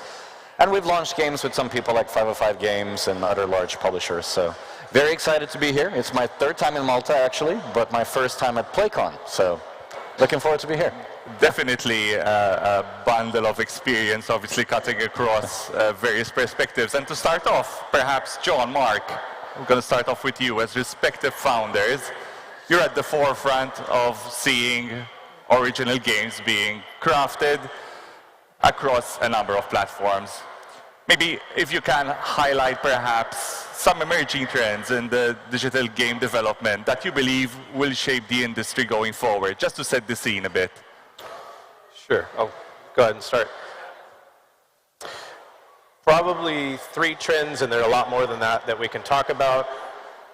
Artificial intelligence, crypto, and growth. And I think the 3 of us were talking ahead of time, so I'm going to give the bigger picture. When you're looking at investment, when you're looking at games, development, funding, it's critical to do it with a wide view of outside of games. In games, we tend to be a very insular community because games takes 110% of our souls and we pour ourselves into it. And as a result, we're a little bit blind. We don't go big and say, hey, what's going on in the larger world? AI is currently, we should talk about both AI and crypto in the Gartner cycle. AI is in the hype right now. We're all very excited to talk about AI, but it's in the hype cycle. And you contrast that with blockchain crypto, it's just coming out of the trough of disillusionment. This is well understood. And so what's going to happen is it's very difficult to understand who the winners are going to be and how AI is going to change our world. And meanwhile, everyone's over here with like their little brother of crypto going, oh yeah, disillusionment. But it's actually coming into its space of utility. And when we look at this from the space of games, AI has been in games since the 1970s in some level. You know, maybe not LLMs, but when we look at games as a whole and the trends happening there, AI is innovating in this space more than anywhere else, mostly because we're best suited to work with it, and it's the lowest risk environment in some ways for the game's technologists and designers and creators to innovate. So I think the most exciting innovation to come out of AI is going to be in games. I mean, John Carmack, who's one of our industry leaders, has moved completely into AI despite his background. And then when we look at crypto, both of these trends, crypto is actually one of the areas that still has quite active investment in games, is finding its utility. People are very comfortable buying digital goods with digital currency.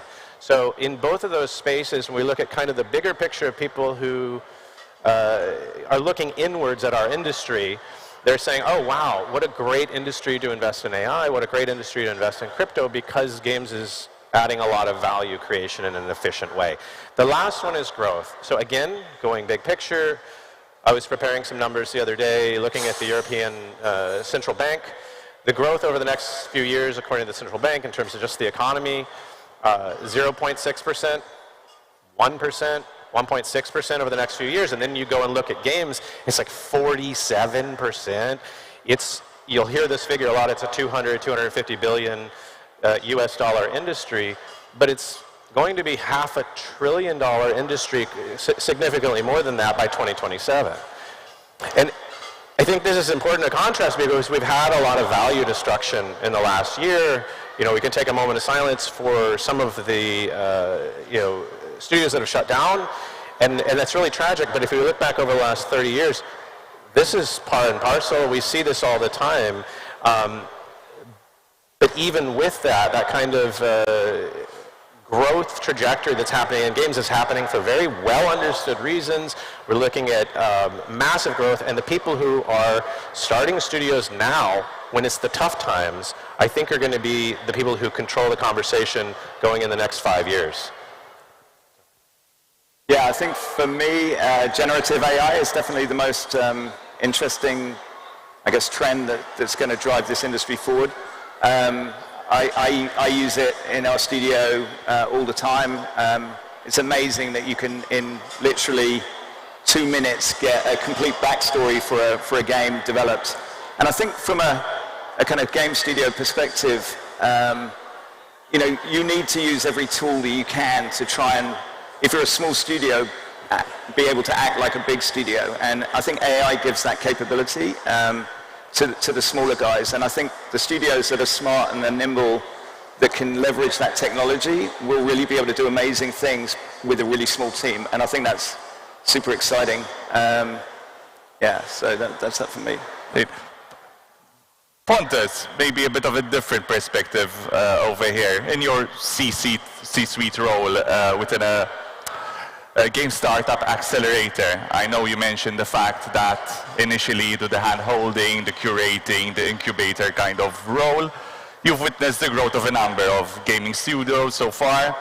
How does GTR identify and support promising studios? The hand-picking kind of, Pontus. So I think the most important trait in any founder is never giving up. Of course, there is going to be a breaking point, but making a startup isn't a 2-year journey. It isn't a 3-year journey. You need to be looking 5-10 years ahead.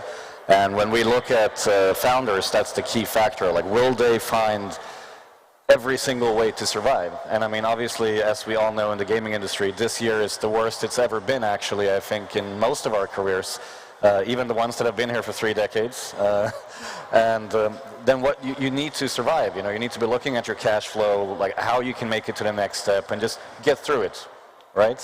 And that's where a good founder can be identified from a bad one, that they just, like, you know, drop and, no, I'm done and I leave.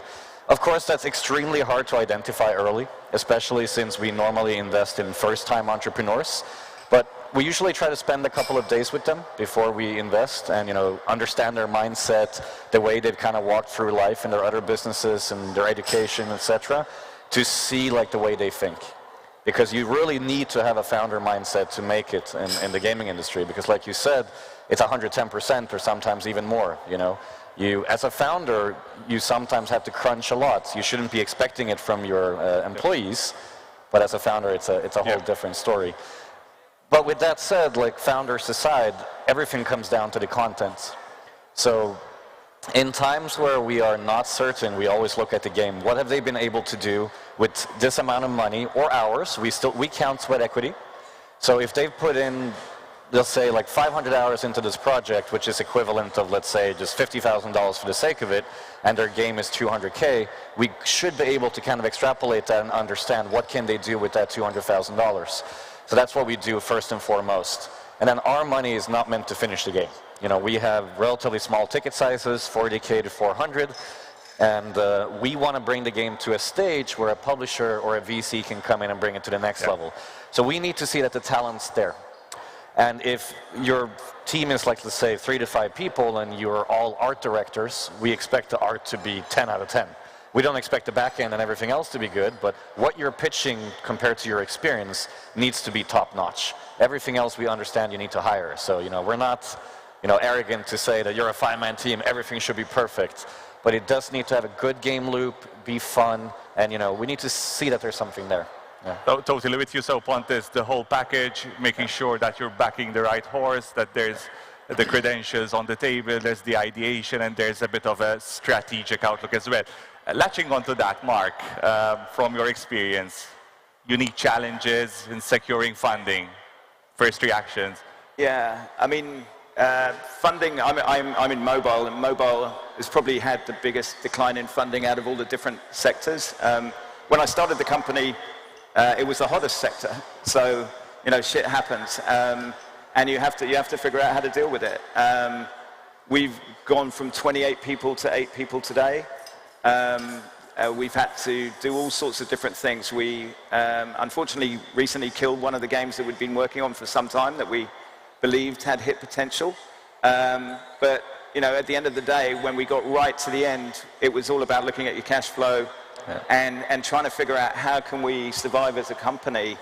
And the way that we did it was to work with the publisher and work with them on an exclusive basis to create games. They part fund our studio, and they have the ability to basically scale a hit game and give us the advice that we need to try and be able to bootstrap the company back to where it needs to be. But yeah, there's a lot of different things you can do. Other things you could do is look at things like, certainly in the UK, there's a scheme called VGTR, which is Video Games Tax Relief. You get around 18% of your dev costs back retrospectively as a tax credit. If you, in the case of our company, we had a game that we didn't originally apply for the credit for, but we realized we could actually apply for it retrospectively, which meant we got like 18% of the total cost of the game back as a kind of chunk at the end of the year. And you can actually, there are companies that will hedge that tax credit as well. So again, you can do kind of creative things to kind of create non-dilutive funding for your company. And I definitely recommend you research all of the different options available in different markets and try and take advantage of those kind of things. Anything from your end, John? I don't know, perhaps a bit of word of advice to fellow founders when they're pitching, or in the space when they're still pitching their game development. A startup looking at perhaps roping in and enticing, be it investors, venture capitalists. Any thoughts to share over there? Any elements that a pitch can tend to resonate with these pool of investors? Good games. Pontus hit it. Make great games. And that's thing number one with a bullet. The thing I would add to that is recognize that fundraising is a full-time job. If you're trying to do two things at once, you may just need some help from somebody. And then the last thing is to be sensitive that all of the publishers out there are quite heterogeneous. All of the VC funds are quite different. And you need to fit. You have a specific ticket size that you're looking at. If you take an indie roguelike to 10 cents, it's not a very useful use of anybody's time. So educate yourself, ask some people, ask the people up here, this is the scope of my game, who should I talk to? Because if you're trying to talk to like, oh, it says venture capital on this person's shingle, therefore they'll give me money, it's not like that at all. If you're going to a publisher that doesn't do your style of game or want to appreciate what you're doing, so it's really about matchmaking, and getting out there and meeting the right people. I think a key thing to add there, right, is that the beauty of 2023 or even a couple of years back is you don't need $50 million to make a game. Yeah. You can make one with 200, 500, 1 million. Like, obviously scope will be affected, but in the past, people wouldn't buy an indie pixelated game. Nowadays, they do. So you can make a game with any budget nowadays. With you over there, Pontus, I don't know from your perspective, any must-haves, any prerequisites that you would say would solidly put you as a good contender, on top of what John obviously mentioned, for attracting investment. Anything to add on that point? How to attract investment, sorry? Yes. Yeah. I mean, obviously, you need to put yourself together, and I understand that a lot of first-time entrepreneurs don't necessarily know how to make a pitch deck or maybe build a data room, but again, we have the internet. There's so much free advice out there. You have free pitch deck templates, free data rooms, cap tables, how to kind of build. Like, every investor and publisher understands if you have 3 to 5 years experience, you might not know how to do this, and that's okay, because again, you don't need AAA experience to make a good game. Yeah. Right? So to attract investments, you just need to get your thoughts out there. If you're not capable of doing that by yourself, like they said, you can ask people like us. The gaming industry is open enough where people give out advice for free. So, you can send over your pitch deck. What do you think? I know you're not a fit for me, but can you give me some tips? Maybe you get an answer, maybe not. But if you send out to 10, 20 people, you will get a reply, right? So it's so many times you lose an investor or a publisher in that first meeting, because we can see there's potential, but the way you phrase yourself, the information you have there is not relevant. Take some time before you travel to events like this. Yep. Don't show up unprepared or book meetings with us and you have no idea what we're doing. You know, we expect at the very least, you look at our website, oh, that's an investor, that's a publisher, that's a service company, you know. And sometimes when you don't do that, you're not worth my time. You know, that's at least the bare minimum that we expect. So do your research, prepare your documentation. You want to? Yeah, I would just add to that, we see this all the time, where somebody will come and be like, let me tell you about my background and my lore and my art and the game and the mechanics. We really care about that. But if you have a pitch deck and on the very last, in the bottom corner, you're like, oh, and I need 400,000 euro. That's really the most important thing for us, because that's kind of our job, is to be responsible and manage the risk and know, you know, is that going to get the game done? How did you come up with this number? Does it make sense? Are you running this responsibly as a business? And so a lot of times you see these kind of pitch decks where someone talks and talks and talks about their game, and we love that, and then at the end there's no economics. And it's like, well, you came to talk to us about economics. So make the effort, do the research, have a budget, have a valuation, and have that slide or the spreadsheets that are not that exciting maybe, but are really the most important part of... And being like transparent with your timeline, right? Because like sometimes you'll see a company founded in 2018, and then they show you a demo today and it's terrible. And the answer to that is, oh, we did work for hire. You know, we were doing it in our part-time. That's important information, because if we see a 5-year company with a really bad demo, that's a red flag, right? But if you tell us up front, oh, we only spent $20,000 on this, we instantly understand what we're looking at. So if I'm reading it well, if I had to look at the panelists and the gist of what you're saying, sometimes, yes, you have to show that you have skin in the game. And sometimes it's not just about what you're bringing to the table, but who's actually bringing that thing on the table as well. Yes, right. It's also, this is going to sound trite, but it's like it's your first time pitching to a publisher or an investor, but it's our 1,000th seeing this. We want the transparency. Don't, you know, just be open. We want to work with you. Yeah. Looking ahead, don't know, Mark, how do you see the investment landscape within this space evolving? Any reactions? Yeah, I mean, certainly in mobile, you know, it's a very tough space to raise capital right now. For me, I think if you're thinking about doing something in mobile, think about getting some funding from a publisher. There are a lot of publishers that have really good programs out there to help studios who have innovative ideas and nurture those studios. Some of it is on a paid per prototype basis, so you need to invest your own time to build the game, but they will look at it, they will market test it, and if it's successful, you'll get the funding. So those are quite tried and tested alternatives. Yeah, we're lucky enough to have a kind of special partnership with one of the publishers. You can negotiate those if you have enough of a team and track record. But yeah, I would say, you know, publishers ultimately are going to be your easiest path to funding, probably, if you have a team with an interesting idea in the short term.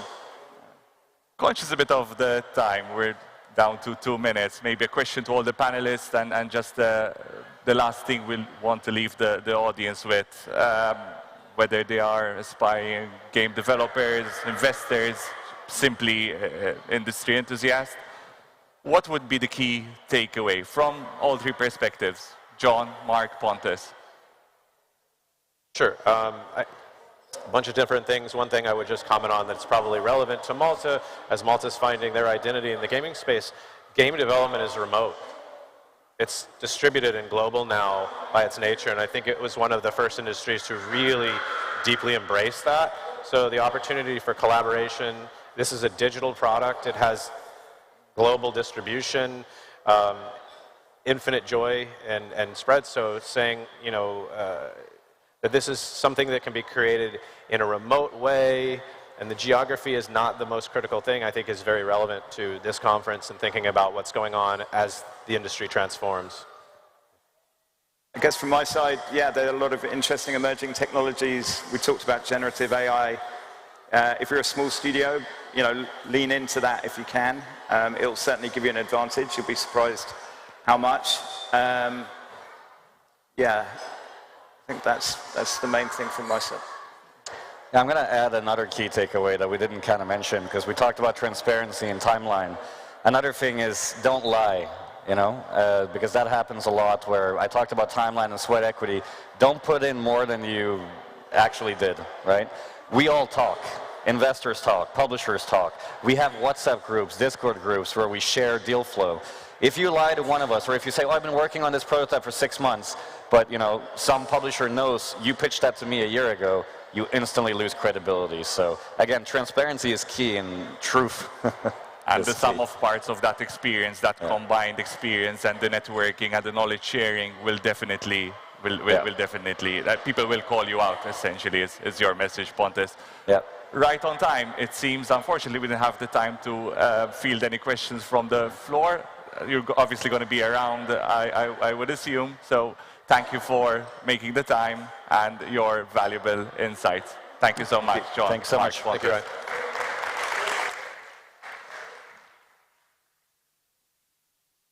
Well done, gentlemen. Some wonderful nuggets of advice for anyone looking to raise money, have money, get money. These are the gentlemen, so take their advice. Next up, we're looking at all things infrastructure, from bare metal servers all the way through to the multiplayer universes that they run on. And so we have a wonderful panel on this, and I would like to invite to the stage Michael Mix and his panel, please.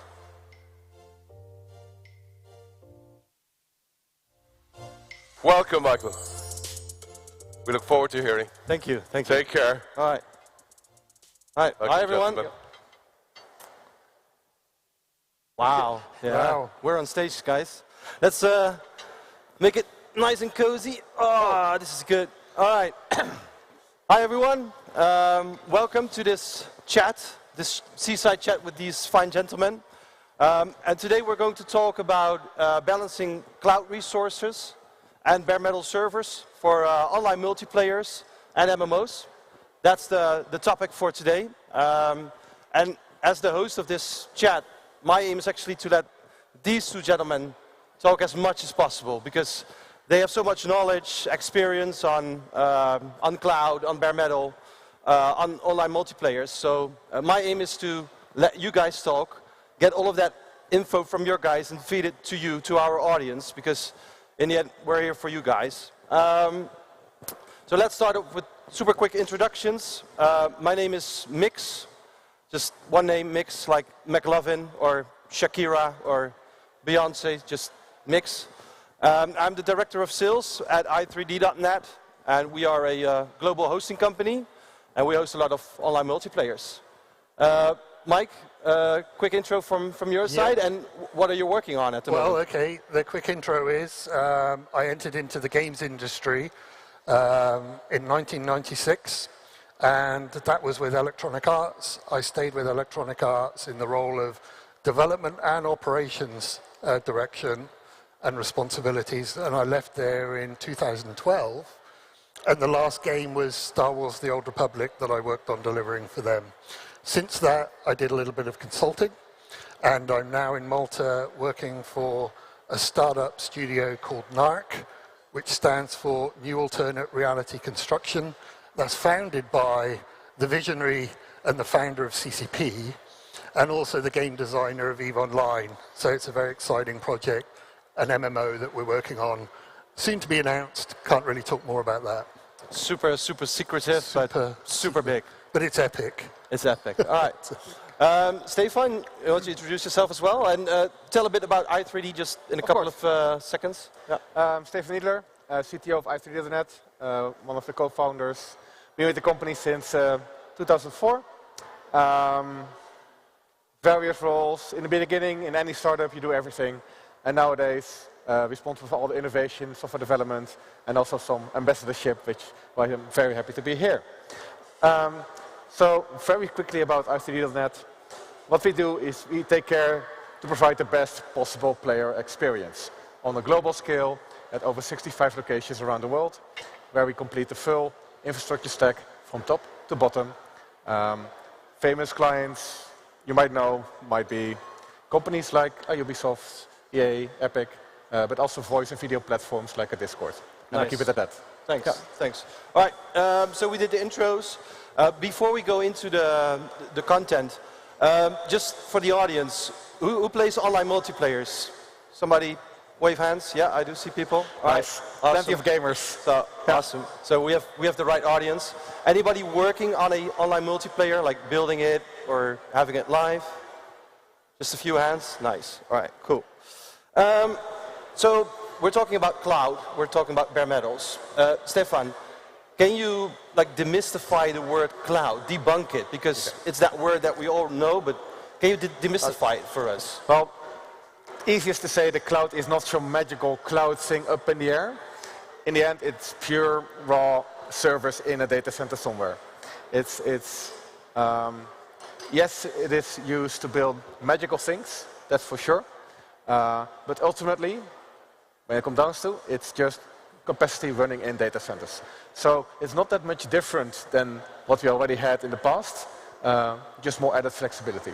Yeah, all right.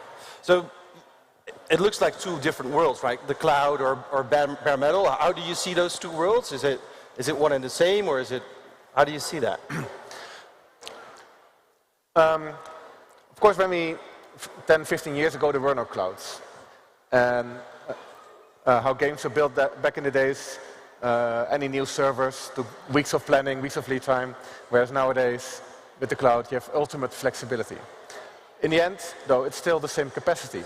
And I believe there should be a balance between both sides. And that's what we like to call the hybrid model. So you combine both a stable base layer with the flexibility of cloud. All right.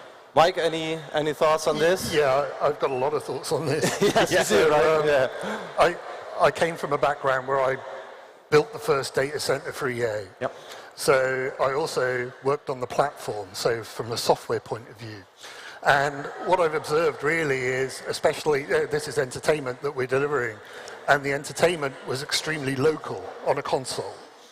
And then, of course, once we started being able to expand the resources, and a PC, you can add in more components, right? You can get a better graphics card, more memory, more storage.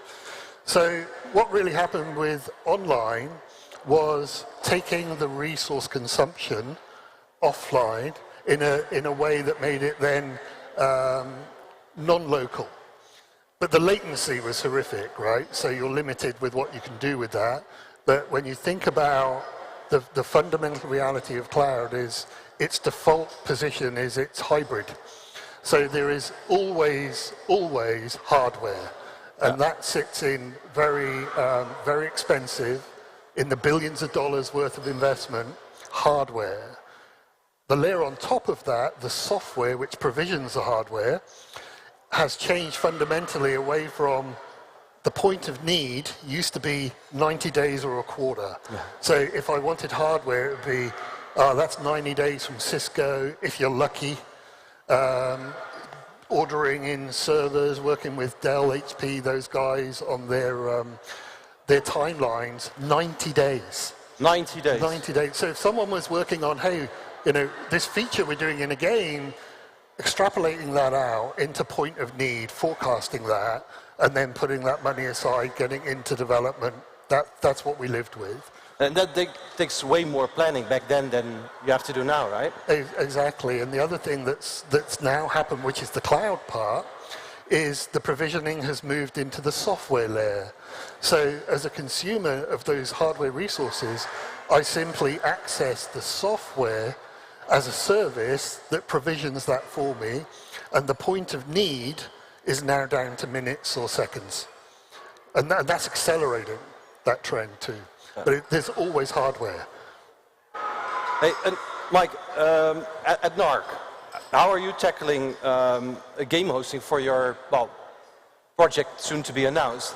How are you tackling hosting for that? So based on this, what we're presenting here, it would be the subject of about a week's worth of breaking down. We could talk weeks about it. Yeah. So fundamentally, what we're doing at NARC is an MMO, and the MMO has a number of subgenres within it, and of course, Ours is more of a sandbox. But the persistency is over decades. So we're not a game studio.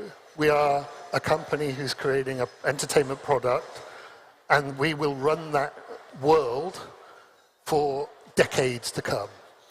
So if you look at Ultima Online that I worked with back very early on at EA, still going. If you look at Eve that we mentioned, still going. You know, these are very long-lived pieces of entertainment. Now this becomes into an interesting part of breaking down what resources do we need, not just to establish the product, the dream, so the dream factory, highly creative, highly agile, but then what's the operating model that the business has to take that forward, to do distribution, to do retail, to do customer support, and bring that world that people can experience and have valuable and meaningful lives within for decades to come. Now, when you look at that business case, you break it down into the domains, and in this world, we now have the emergence of what we call digital native companies. So the operating model in a company used to be IT was a cost center, it served some elements of the business. Now we see technology is the operating model glue of the company. So when we look at it that way, we then break down, where does that glue come from? And how am I spending my money to ensure I'm getting the main level of service? So if that is financial retail, I have a different use case. To take you from in-game, I'm doing a microtransaction trade. You know, I'm getting the experience in the game, but on the back end, some of those things are rooted in a way which low-cost resources. Other things are rooted in a way which is geared towards permanency. So we want some bare metal in that. So when you start to see that architecture breakdown, that tells you where you should direct your resources. What are your thoughts on this, Stefan? I totally agree with that approach. You need to look really closely at what your game is going to do and divide these into different subdomains and define the best possible solution for each of those domains in question. For some of these domains, the best answer can definitely be, for example, 100% on cloud, of course. Other domains benefit more from a hybrid situation, and some domains might benefit from a pure bare metal situation. It can even be something as benign as your build pipelines requiring consumer-grade GPUs to compile the game against your users who are actually going to play the game. But getting that knowledge and spending time on this process is something that is often overlooked, and I see it coming back a bit more now because... what do you see happening? Well, before there was a big focus on purely speed of development, and cloud is the easiest form for speed of development. You can just keep going, launch your game, but then after the fact you realize you could have had a lot more revenue for yourself instead of paying it to third or a lower parties. cost, right? Or lower cost.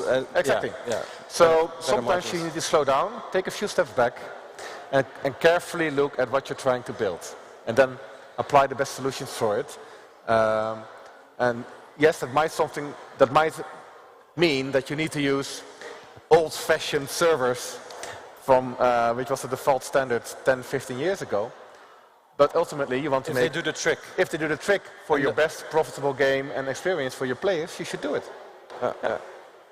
Hey, and so talking about criteria on how to choose a vendor, do you have any advice for the audience where to look at, or maybe this is a question for Mike as well?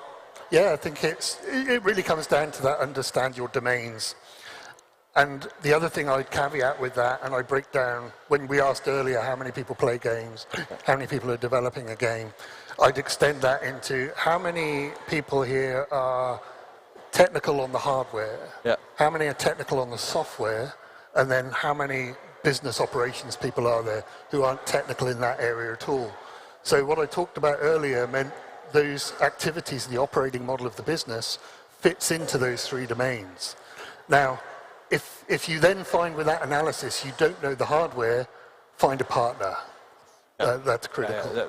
And very often you'll be heavy with software guys. But the thing with software is then we're making entertainment, so you have to be agile. So this is cloud is perfect. You can be agile, but your maturity model is low. Then you have another part where that, let's say we're working on financial systems, that has to have a high level of governance and maturity. Where does that land? And then the last thing you want to avoid is lock-in. So you want to play these resources for the best margin that you can get. Ultimately. So these are like some of the pitfalls, right? A lock-in is definitely something that we could see as a major pitfall, right? You should be 100% aware of it. It might still be a choice you make to do so. Yes. But you need to be 100% aware that you make. Yeah, because a good scenario would be the business has this requirement, software guys, creative, the Amazon infrastructure is solid. You can drop a $20 million business into Amazon every day, and they have enough hardware to be able to consume that. And you don't have to worry about that. But you're paying a cost. You're paying a margin.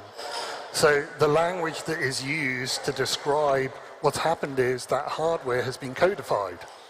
So the patterns and principles that makes a good data center, good architecture. The patterns and principles that make a network, good architecture. The separation of entities around data, the PII type of data, game data, there's principles and patterns of good architecture. That's all been codified. And then various APIs expose those. You write your code, but the problem then becomes they offer that at a margin cost that's above the bare metal. So later on, when you're more successful and your margin cost is really important, how do you get that back? And you're confronted with, I have to rewrite my software to then deploy to another cloud provider who may be more aggressive in providing that solution. Or ultimately, once I have stability, I can then commit maybe a third more of my cloud resources, convert them to bare metal, put open cloud on top. But of course, the refactoring to achieve that, that's the business model. That's the operating model of what I'm concerned about. What's it going to cost me when the board wants to make that decision? All right. Stefan, so how could orchestration help in this situation, right? So I think orchestration is one of the key components to be able to make use of both cloud resources and the bare metal at the same time, because you're automating a lot of the decision making that used to cost a lot of manual time in the past. You're improving on your security models because the orchestration takes care of it. You're improving of your peaks, your player peaks, and you're essentially de-risking your marketing game expectations by applying a hybrid model.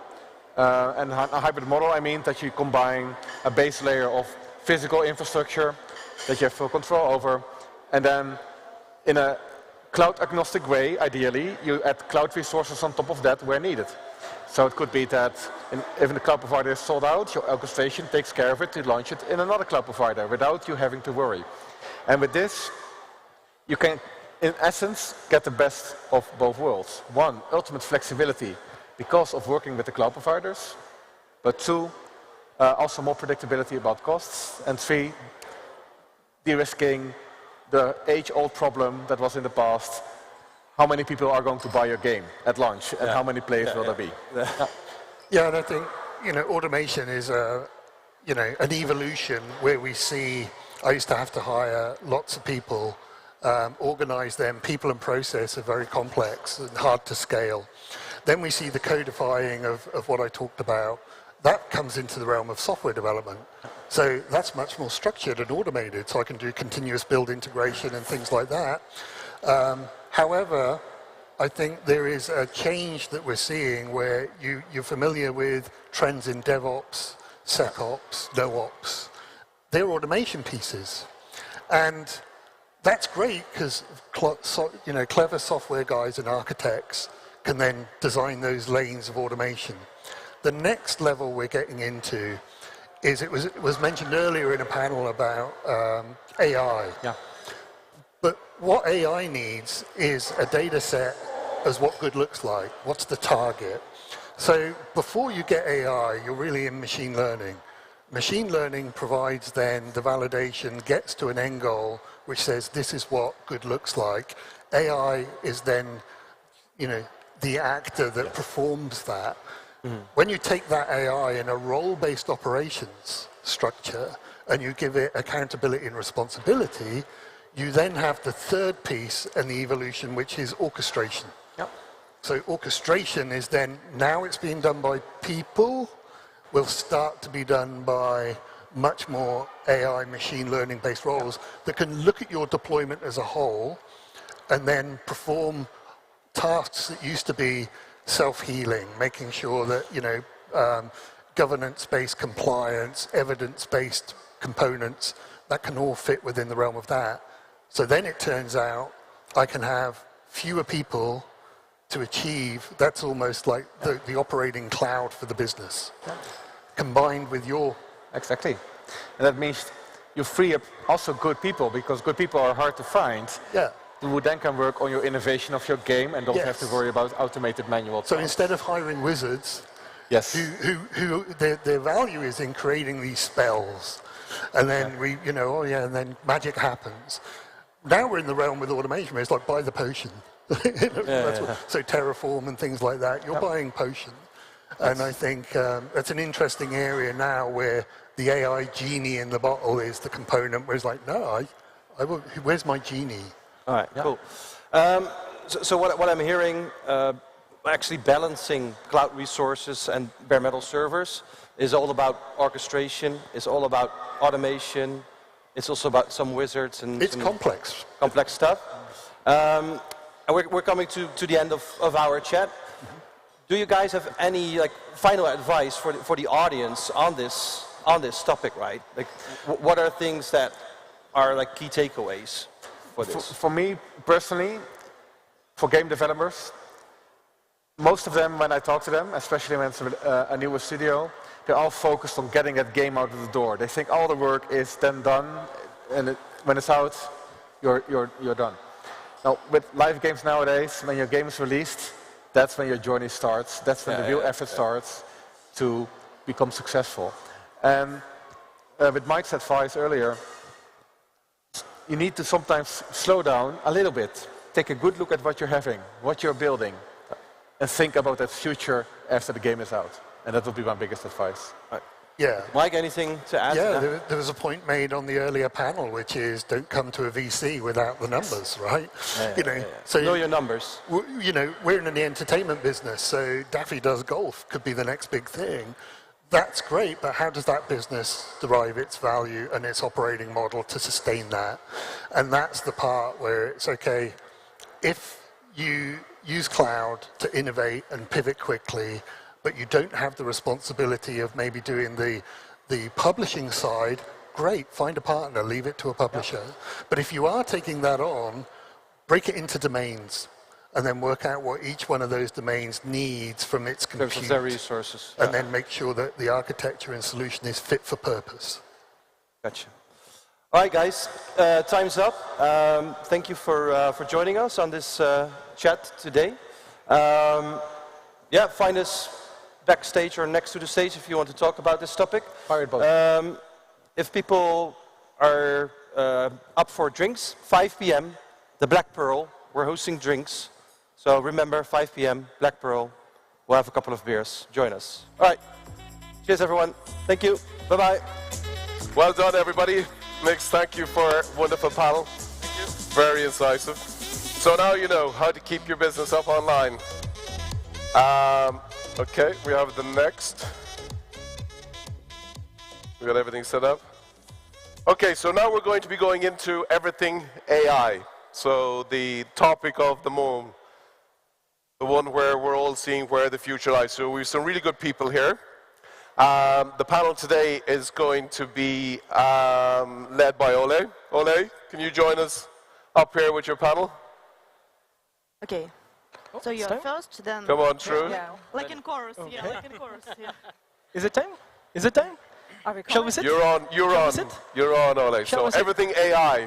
Yeah. Where's the rest? People, come in. No, they haven't deserted you. We'll find them. We'll find them. No. Come on in.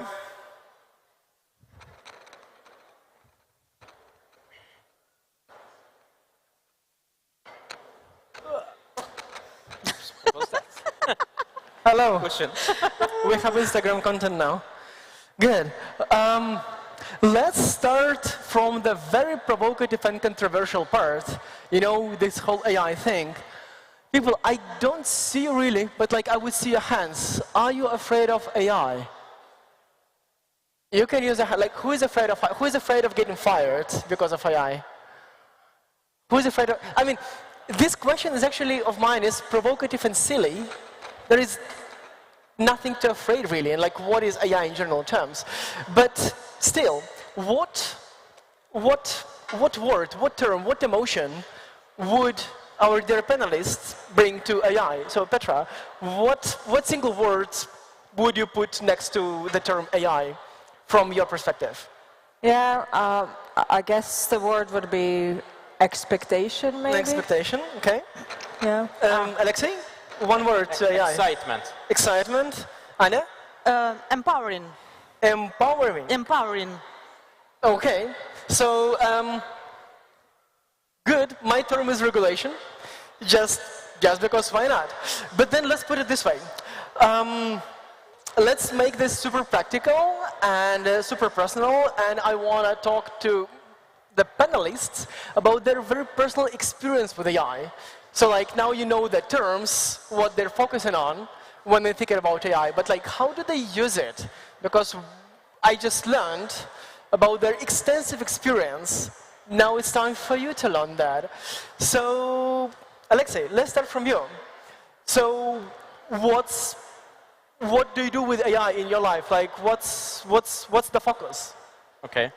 I think an easier question would have been what you don't do without AI, because practically AI is part of my life. It's an integral part of what I do. But I'll also link it to what I said before, excitement. Why excitement? Because, and I'll do a small advert here, okay? Yeah. So it's okay. So this weekend we have a game jam at university, and I invite anyone who's interested to come over to our faculty of ICT. So we have 70 students in 12 teams working on a game. So they have to create a game in 42 hours.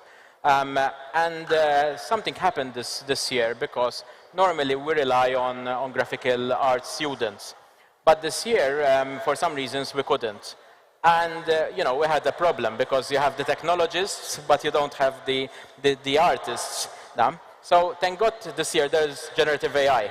And that is what we will be using. So when it comes to the game jam, we'll be using generative AI both for the production of the code, but also for the design of the images. So as part of our course, we've trained our students to use Gen AI to generate code. So, you know, it's like a combination where part of it is generated and part of it, of course, is done by our students. And then also the assets which we're going to use as part of the game. So that's where the excitement comes from. Oh, I can relate to this so much since I run a games incubator. And yeah, this is how our teams prototype fast. Like prototype ideas, it's both artists, like game designers talk to artists, not via a piece of text, but like they use generative AI to convey their ideas to artists and vice versa. Petra, now to you. So how do you use AI in your life? You're a founder, so probably there is a lot in there. So my journey actually started in like venture capital and private equity. So I was working for a number of funds which invested mostly in deep technologies, AI being a prominent part of it. So it always was part of like what I'm doing and what I'm trying to achieve. And then actually the opportunity came, and basically we started a company in voice AI. And that actually had also a very interesting beginning, because in the beginning we started digitizing a lot of like research on emotion detection. And that's a very smart part of like what you think AI is now. But that was just 3 years ago, and we had so many people who were so skeptical about the capabilities of the technology. And it's a funny thing, because once ChatGPT came, people now think that AI can do anything. So cannot it? I mean, it can't, but probably it will soon. Okay, okay. Anna, to you, what means AI in your life? How do you use it? What do you do with it? Well, I'll go with the simple way. I try to use AI for new creative ideas and to empower these ideas with others. So, for instance, when we brainstorm with our teams or when we brainstorm with new clients for outsourcing projects, we just make a lot of workshops, and sometimes it's getting really tedious to get everyone's attention, to prepare for those. And with GenAI, of course, you can not only create something unique yourself with the others' ideas, you then create a synergetic effect, and you achieve your results faster and better. So, in general terms, for creative ideas. Okay, okay, okay. Then let's actually get back to Petra and think about AI in business. So, and from the founder perspective, what do you think AI can do for business? Like, where can we go? I mean, like, as a founder, you use AI for presentations, you use AI to check your copy. What else? What else can AI do for a game-related founder? Well, especially in the context of like video games, I think the opportunities for artificial intelligence are enormous. When it comes just to like generative AI, it can actually support you with creation of music. It can be creation of design, creation of storytelling, changes in the whole narrative, and the whole personalization is being put on a completely different level. There was a panel very shortly before us which was talking about multiplayer worlds. AI can literally redefine it and create infinite world which is being generated as you're actually interacting with it. So it just creates an opportunity which we could never envision before. Yeah, so just recently I met an investor who complained about game teams not using AI. That investor told that she wanted to reduce the budgets for the teams because, I mean, AI can do it all. And yeah, with that message, I want to bring back to Alexis. So, you're having a game jam on the weekend, and I mean, you're working with students, so should they pretty much account for AI being a full-fledged team member from now on? You cannot really hide from it. Let's put it this way. Do you think it's optional or not optional to use AI in production these days? Well, I think it's non-optional. It's not optional. I mean, that was an easy question, no? I always say that, today, it's not that AI is taking over or disrupting your business, but probably it's a competitor who's using AI who's going to take over or disrupt your business. Yeah. So, do you really have a choice? I mean, it's either you with the old method, which of course costs a lot of money, and trying to do things. And this guy, who's much leaner when it comes to the structure of his organization, and utilizing the full force of AI. I don't think there's a choice. Yeah. And so the choice is being more expensive and slower, and faster and less expensive. Exactly. And this is a trend. It's not something that's going away. If we look what's been happening with the large language models and the other generative models, we've seen tremendous improvement in the past year. Yeah. I mean, let's not forget that ChatGPT was launched the last weekend of November of last year. So technically it's a year old now, no? And we've seen such a disruption when you think that ChatGPT now is widely available. You have other models like Claude, Llama 2, and many, many others. So it's only a matter of time until they progress. And the thing is that what we're seeing is a wider acceleration of this progress. Yeah. Why? Because when I see even how we use AI to program, before it was a matter of, writing your code, then of course going online to try to get snippets from here and there, and compiling things together. Yeah. Of course with a large debugging process. Now what's happening is that I think about what I want to program. I ask ChatGPT or one of those models to give me the function. I try it out, I modify it, I ask it again to debug it. So the time of producing software is suddenly shrinking very rapidly. And that is why I'm saying, listen, there's no choice. I mean, you either use it or you perish. Yeah. So you sound very excited, and I know Anna is super excited about AI for translation and culturalization, and that's going to be my next question to you. And after that, because we've been advertising that, you know, AI, it's so amazing. So after the question to Anna, we're going to switch to the doomy and gloomy questions. But yeah, so that's a pre-announcement. But still, Anna, like, I know about your work with AI for culturalization. Like, is it a way to fire all the translation people? Well, that's what people are mostly afraid of, but like Alexei mentioned, it's our chance to elevate to the next level of skill development, of self-development. We shouldn't be stable just based on our traditional ways how the jobs were developed. We should improve our skill set in both horizontal and vertical set, so that, like I said, with creative ideas that you can get, and also with the computational linguistic part, that's the way how translators can actually improve their skills and adjust to AI world. Okay.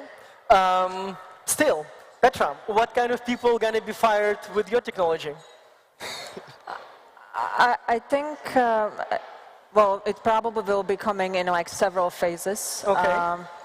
It's one of those things, right, that like we almost can't predict how fast it will go, especially if something like artificial general intelligence will be reached.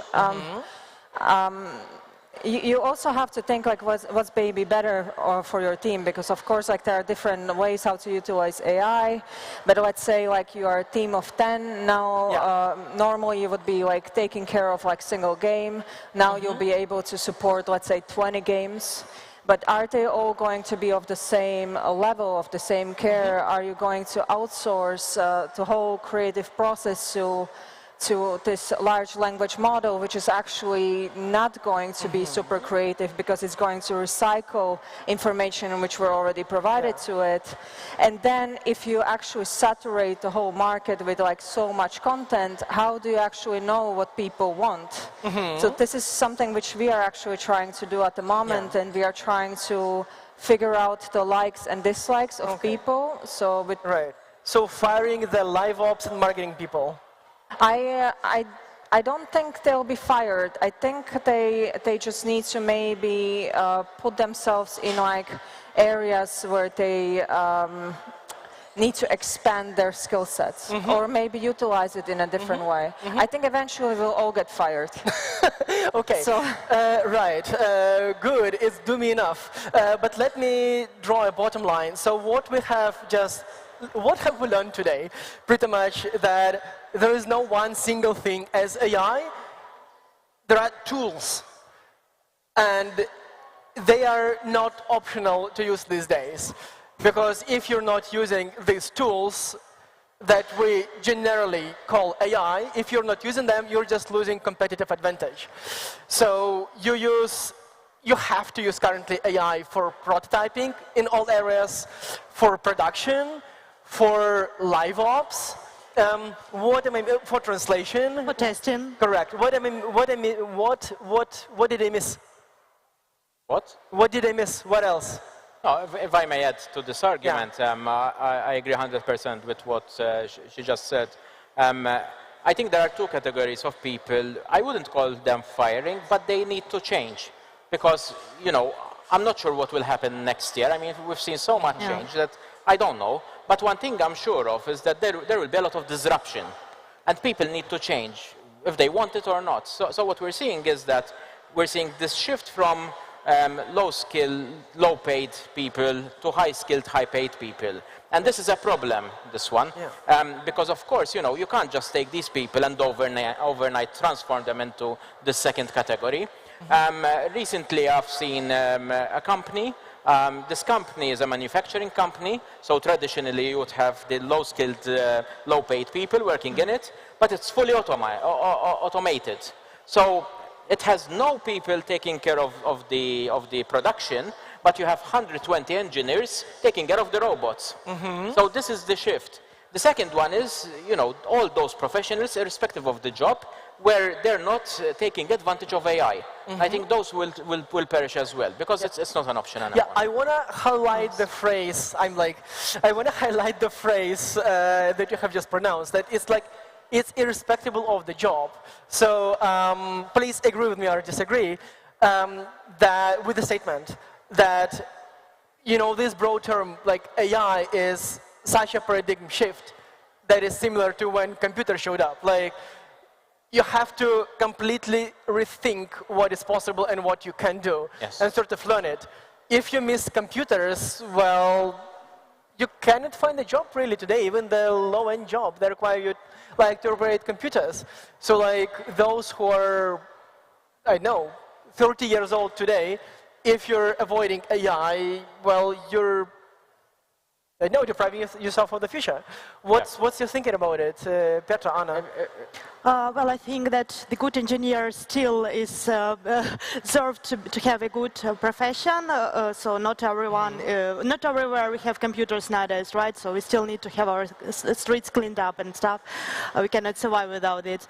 But talking about the ways how we can improve our careers with AI is not only ourselves who should be taking care of this. It's also companies, educational centers, and companies development centers that should also see what is the potential in AI and how it can be applied in the further budget for other clients. For instance, at EPAM systems, we are having some linguistic models applied to different games that are developed based on the unique game narrative for different languages, so that with every new game patch, the language model develops themselves, improves itself, and in this way, we can save on the manual work, thus we can save on budget for clients, and of course, it's also improved the general experience and narrative. I think Petra has also something to it here towards user experience improvement. User experience improvement.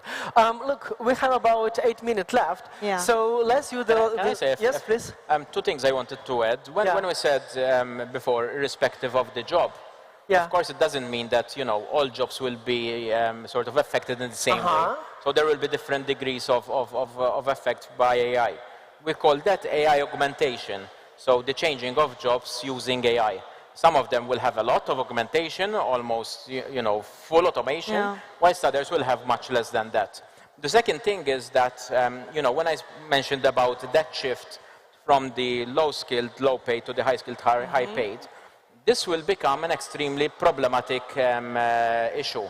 According to Forbes, they published a report a few months ago. They estimate that by 2030 there will be 85 million vacant posts specialized for these jobs. So we are not producing enough human capital to fill this specialized role. And that will become a very big problem in the near future. What do you think would be the solution to this? What do I think? Yeah. Well, is there a solution? Is the assumption? Solution. The solution. The solution is, of course, education.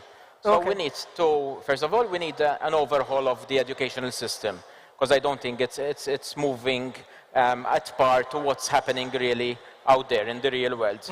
And second, we need to also direct children towards these new technologies, because I always say that irrespective of what field of study you go into, you will meet AI, for sure.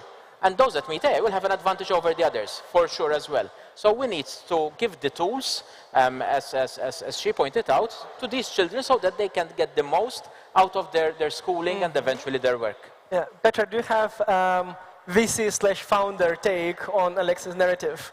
On his narrative, like? Yeah, I think it's true. So I used to live in Hong Kong, and the children in Hong Kong start to program robots which are designed for a certain, let's say, light play at the age of 4, 5.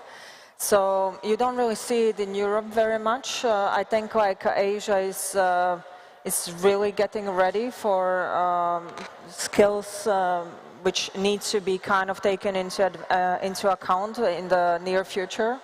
I also I think, like, you know, because you said that maybe not every job is going to be impacted the same. Maybe it just really depends, like, how it will go. Because if we reach certain moment when AI can learn anything and everything and improve everything almost instantly, if we can lose control over it in like matters of seconds almost, and then we will probably be all unemployed, and then the humanity will change as it is.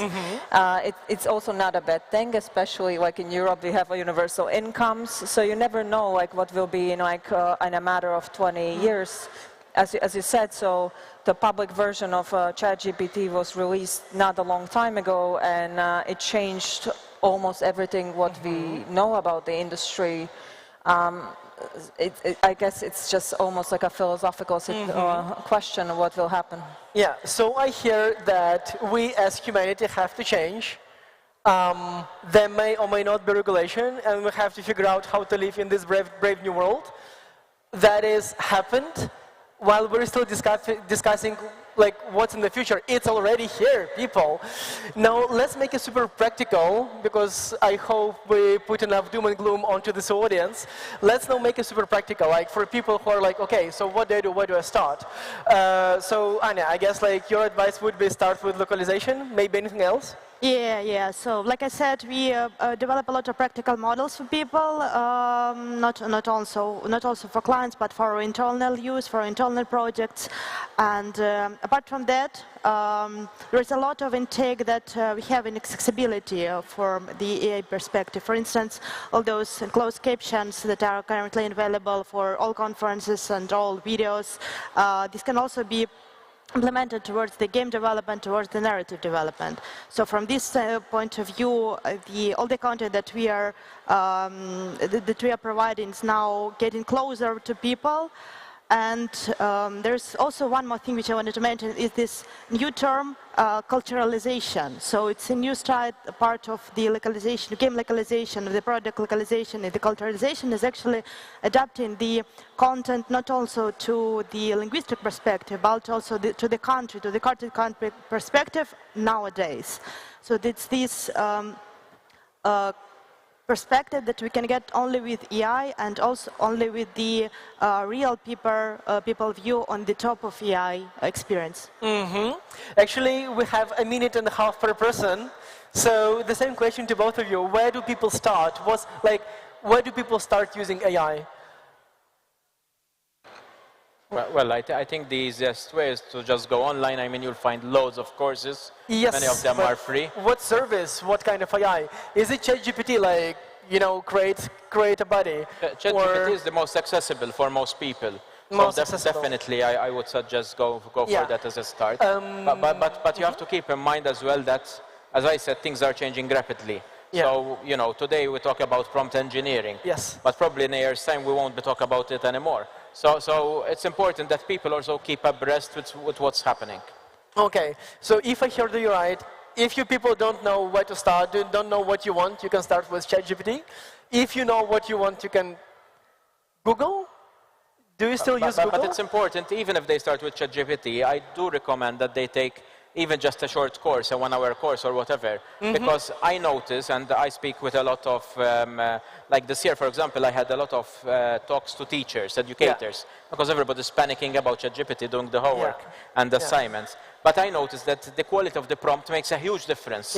So, you know, you might try it, but not get good results, so it's better to educate yourself and get optimized results. Yeah, and the reason why I sort of hang for a second, like, should we Google AI questions? I mean, I use Perplexity instead of Google for most things. That's like AI-powered search. I mean, and AI is powered in Bing and many other things. So yeah, that can be also a good start. Your minute and a half, Petra, and where do people start using AI from what you see? I think maybe the easiest would be to define like what is their problem which they would like to optimize. Yeah, what is your problem, people? Yeah, so if I would be in high school and I would have, let's say, I wouldn't love Excel, but my homeworks would be around it, so perhaps like that would be a great place, how to try to optimize this kind of workload. I think there is like a famous AI company where one of the founders actually started with like trying to automate his homeworks. I guess it really depends, but I do agree that like there are so many courses which gives you like a great and comprehensive like introduction to AI, and you can start there. Yeah, cool. And my take, I still have a few seconds left, is still Perplexity. I mean, it's a search, but you have like, you still, it's a bit of like old skills of how do you search using Google, but you also need to understand that there is AI, and it's like the results, the presentation is different. So I think that's the good first step. But yeah, and we still have 11 seconds left, but you people, you can already start clapping if you like this panel. Thank you. Thank you. Go, thank you. Well done, Ole. Thank you very much. All right, ladies and gents, we have the final speaker of the day. Someone who's known to Malta very well, to you and I, and is a good friend of the sports industry in Malta. So I would like, Jaap, are you there? Ah, here we are. I would like to invite Jaap Besser, who's well known to all of you, for this presentation. Thank you very much. Good afternoon. I just heard we have like 15 minutes left before we go to lunch, so I will keep it short. Let's see if my presentation works. Yes.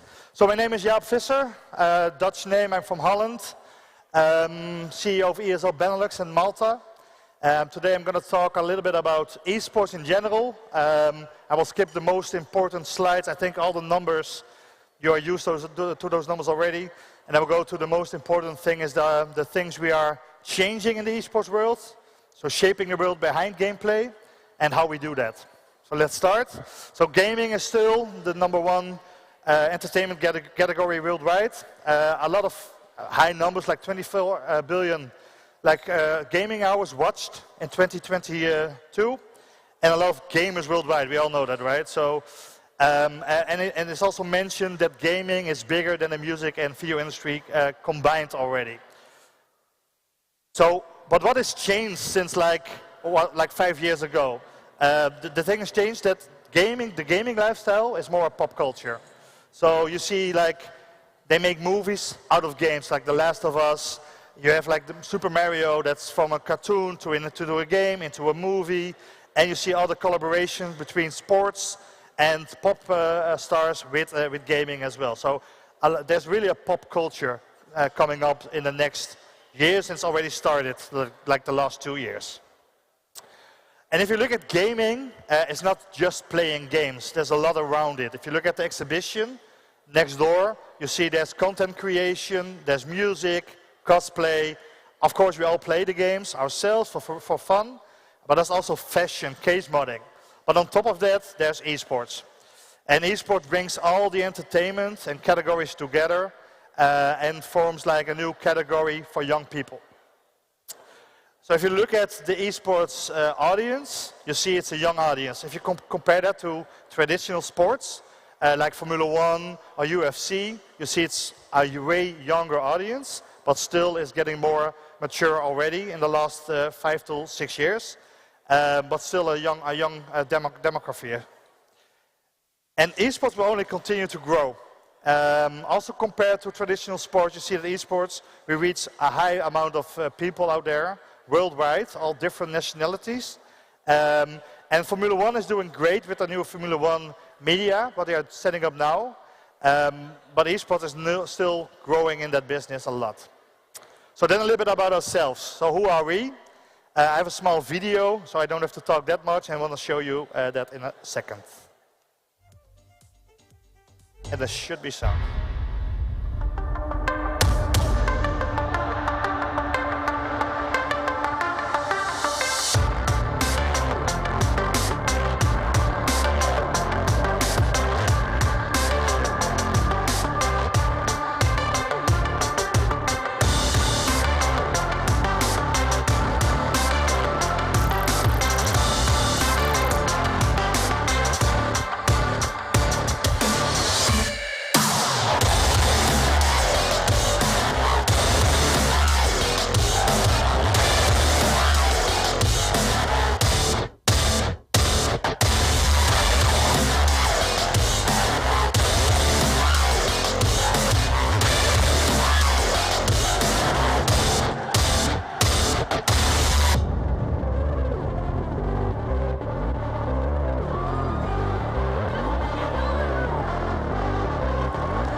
As you can see, we saw some events of ourselves, and we changed a little bit from a standard esports event organizer to a more festival creator. So we really want to make festivals out of the things we do in esports.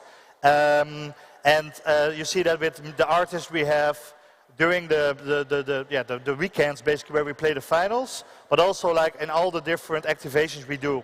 I'm going to talk a little bit more about the activations with some case studies I'm going to show you and explain a little bit how we look at those different brands entering that space.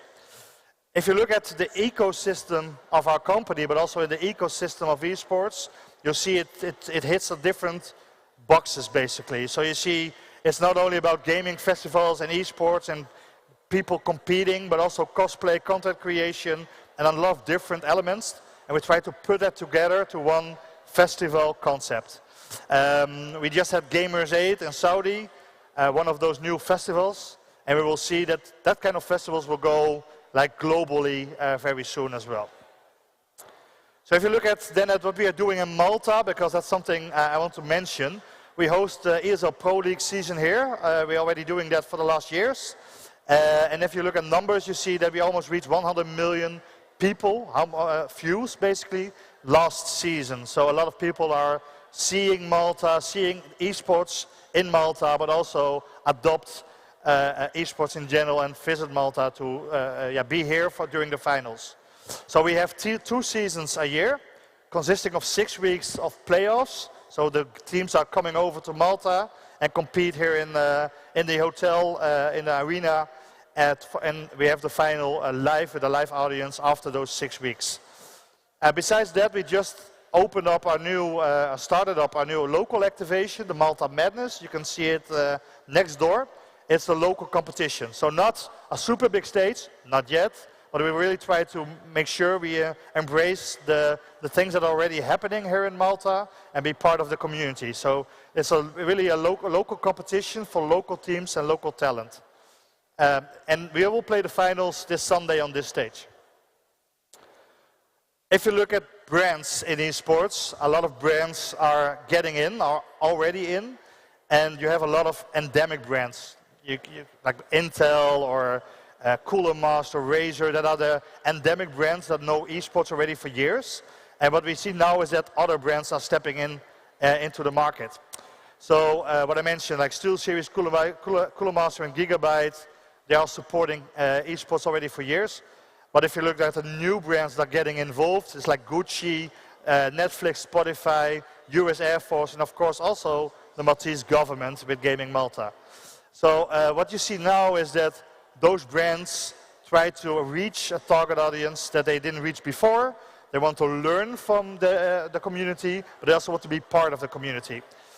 We have some case studies. So if you look at DHL, for example, you see that DHL is maybe not a brand that you expected directly here in esports, but what you see is that they really are smart in how they are active in this industry, and they are really part of the community. So they're not just putting their logo on a big stage, they're really part of the whole adventure, the whole event. So we have like the DHL MVP, the most valued player. There's a special award, and they are presenting it. We do some really good DHL drops, so during the show, people can win some good goodies and other cool stuff, and DHL will ship that to their home directly. And we have some show elements like the pro tips that is visible on the live streams, but also during the event itself. So you see that DHL is not only there by presenting themselves, but really taking the advantages of the community and be part of it. I think that's also important to mention. If you as a brand or as a government or as a publisher, you want to be embraced by the people in esports, you should just connect to them. And I don't have to tell you probably, but a lot of brands are stepping a little bit behind and are not sure what to do. But I always say, encourage them to talk to them, make sure that you are part of the community and learn from them. Even us as a company with more than 20 years of experience, we still try to learn from the players and the community itself. Same for Monster Energy. It's super easy to put the logo on the screen, hand out some cans, but at the end there should be more on the table. Also to make sure you have a good storyline for the community. So we have instant replays powered by Monster. We have community cups, so to activate younger, of maybe not the professional esports athletes, but people that are just starting, to make sure they have a gateway to enter professional esports. And of course we have them present during the events, like for DreamHack and so on. And one of the things we are doing like the last 6-7 years is city marketing, and make sure that not only the event is hosted in a nice venue, but also the city, it will become a venue, will become a journey, and become an esports storyline, not only in newspaper, but also physically in the city itself. And maybe the best example is Katowice. And Katowice, we are doing now for the 8th year, I believe, the event there is one of our biggest ones, 100,000 visitors. But what we really want to do and try to do there is make sure we do that city marketing, and we have like everything presence there as well. And on top of that, like Malta is not a city, it's a hosting ESL Pro League, it's a country, and of course we can have like billboards and stuff hanging here in Malta showing that we do the Pro League, but the next step is to make Malta an esports, a leisure destination. So we really see a big chance to create a world, a leisure destination in Malta, where people from Europe or maybe outside of Europe they buy the ticket, a package here, and accept that you have your flight and your hotel separately booked. It's one journey. So you enter Malta, at the airplane you have a leaflet where ESL Pro League is visible. At the airport you see billboards of the players. When you're traveling in a cab, the cab driver knows what kind of event is happening, etc., etc. So we really want to make a Malta an esports destination for all esports fans.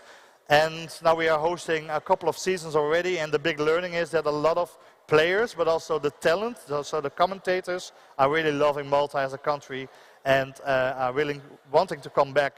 So, and that's quite, I will not say unique, but they are here for 6 weeks, and you can imagine that if you're somewhere for 6 weeks, you can maybe be bored or you don't like it anymore, but a lot of players really see Malta as a good destination to come back. So lessons learned for us is that there's always a next step we can take. We also learn a lot from Gaming Malta, for example, and from local partnerships with GMR. They're really helping us out in the local markets. And also I want to thank GMR and Gaming Malta for their trust and also making this happen. And I'm looking forward to a lot of years coming up and do a lot of things together and learn and make sure that esports is not only in Malta, but Malta is esports in general. So that's hopefully a good way we can move forward. I think that's it for me. I want to thank you, and I want to thank everybody here and wish you a good day and a good lunch for the people. Thank you.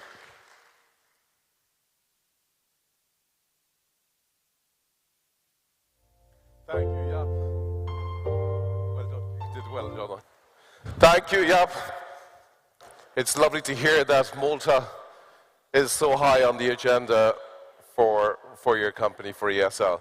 Now, I'm well aware that I'm the only thing standing between you and lunch, but just a few little items before we head off. At 2 o'clock, there's going to be the GMR pitch competition, which will be here on the main stage, so please come back and join in that. As we mentioned this morning, as you go about the rest of your day, make sure you get on the Meet and Match app. That's something we would like you to jump on there. What else do we have? That's it, I'm afraid. So if you'd like to join the PlayCon networking lunch, enjoy the rest of your afternoon, and we'll see you back here tomorrow.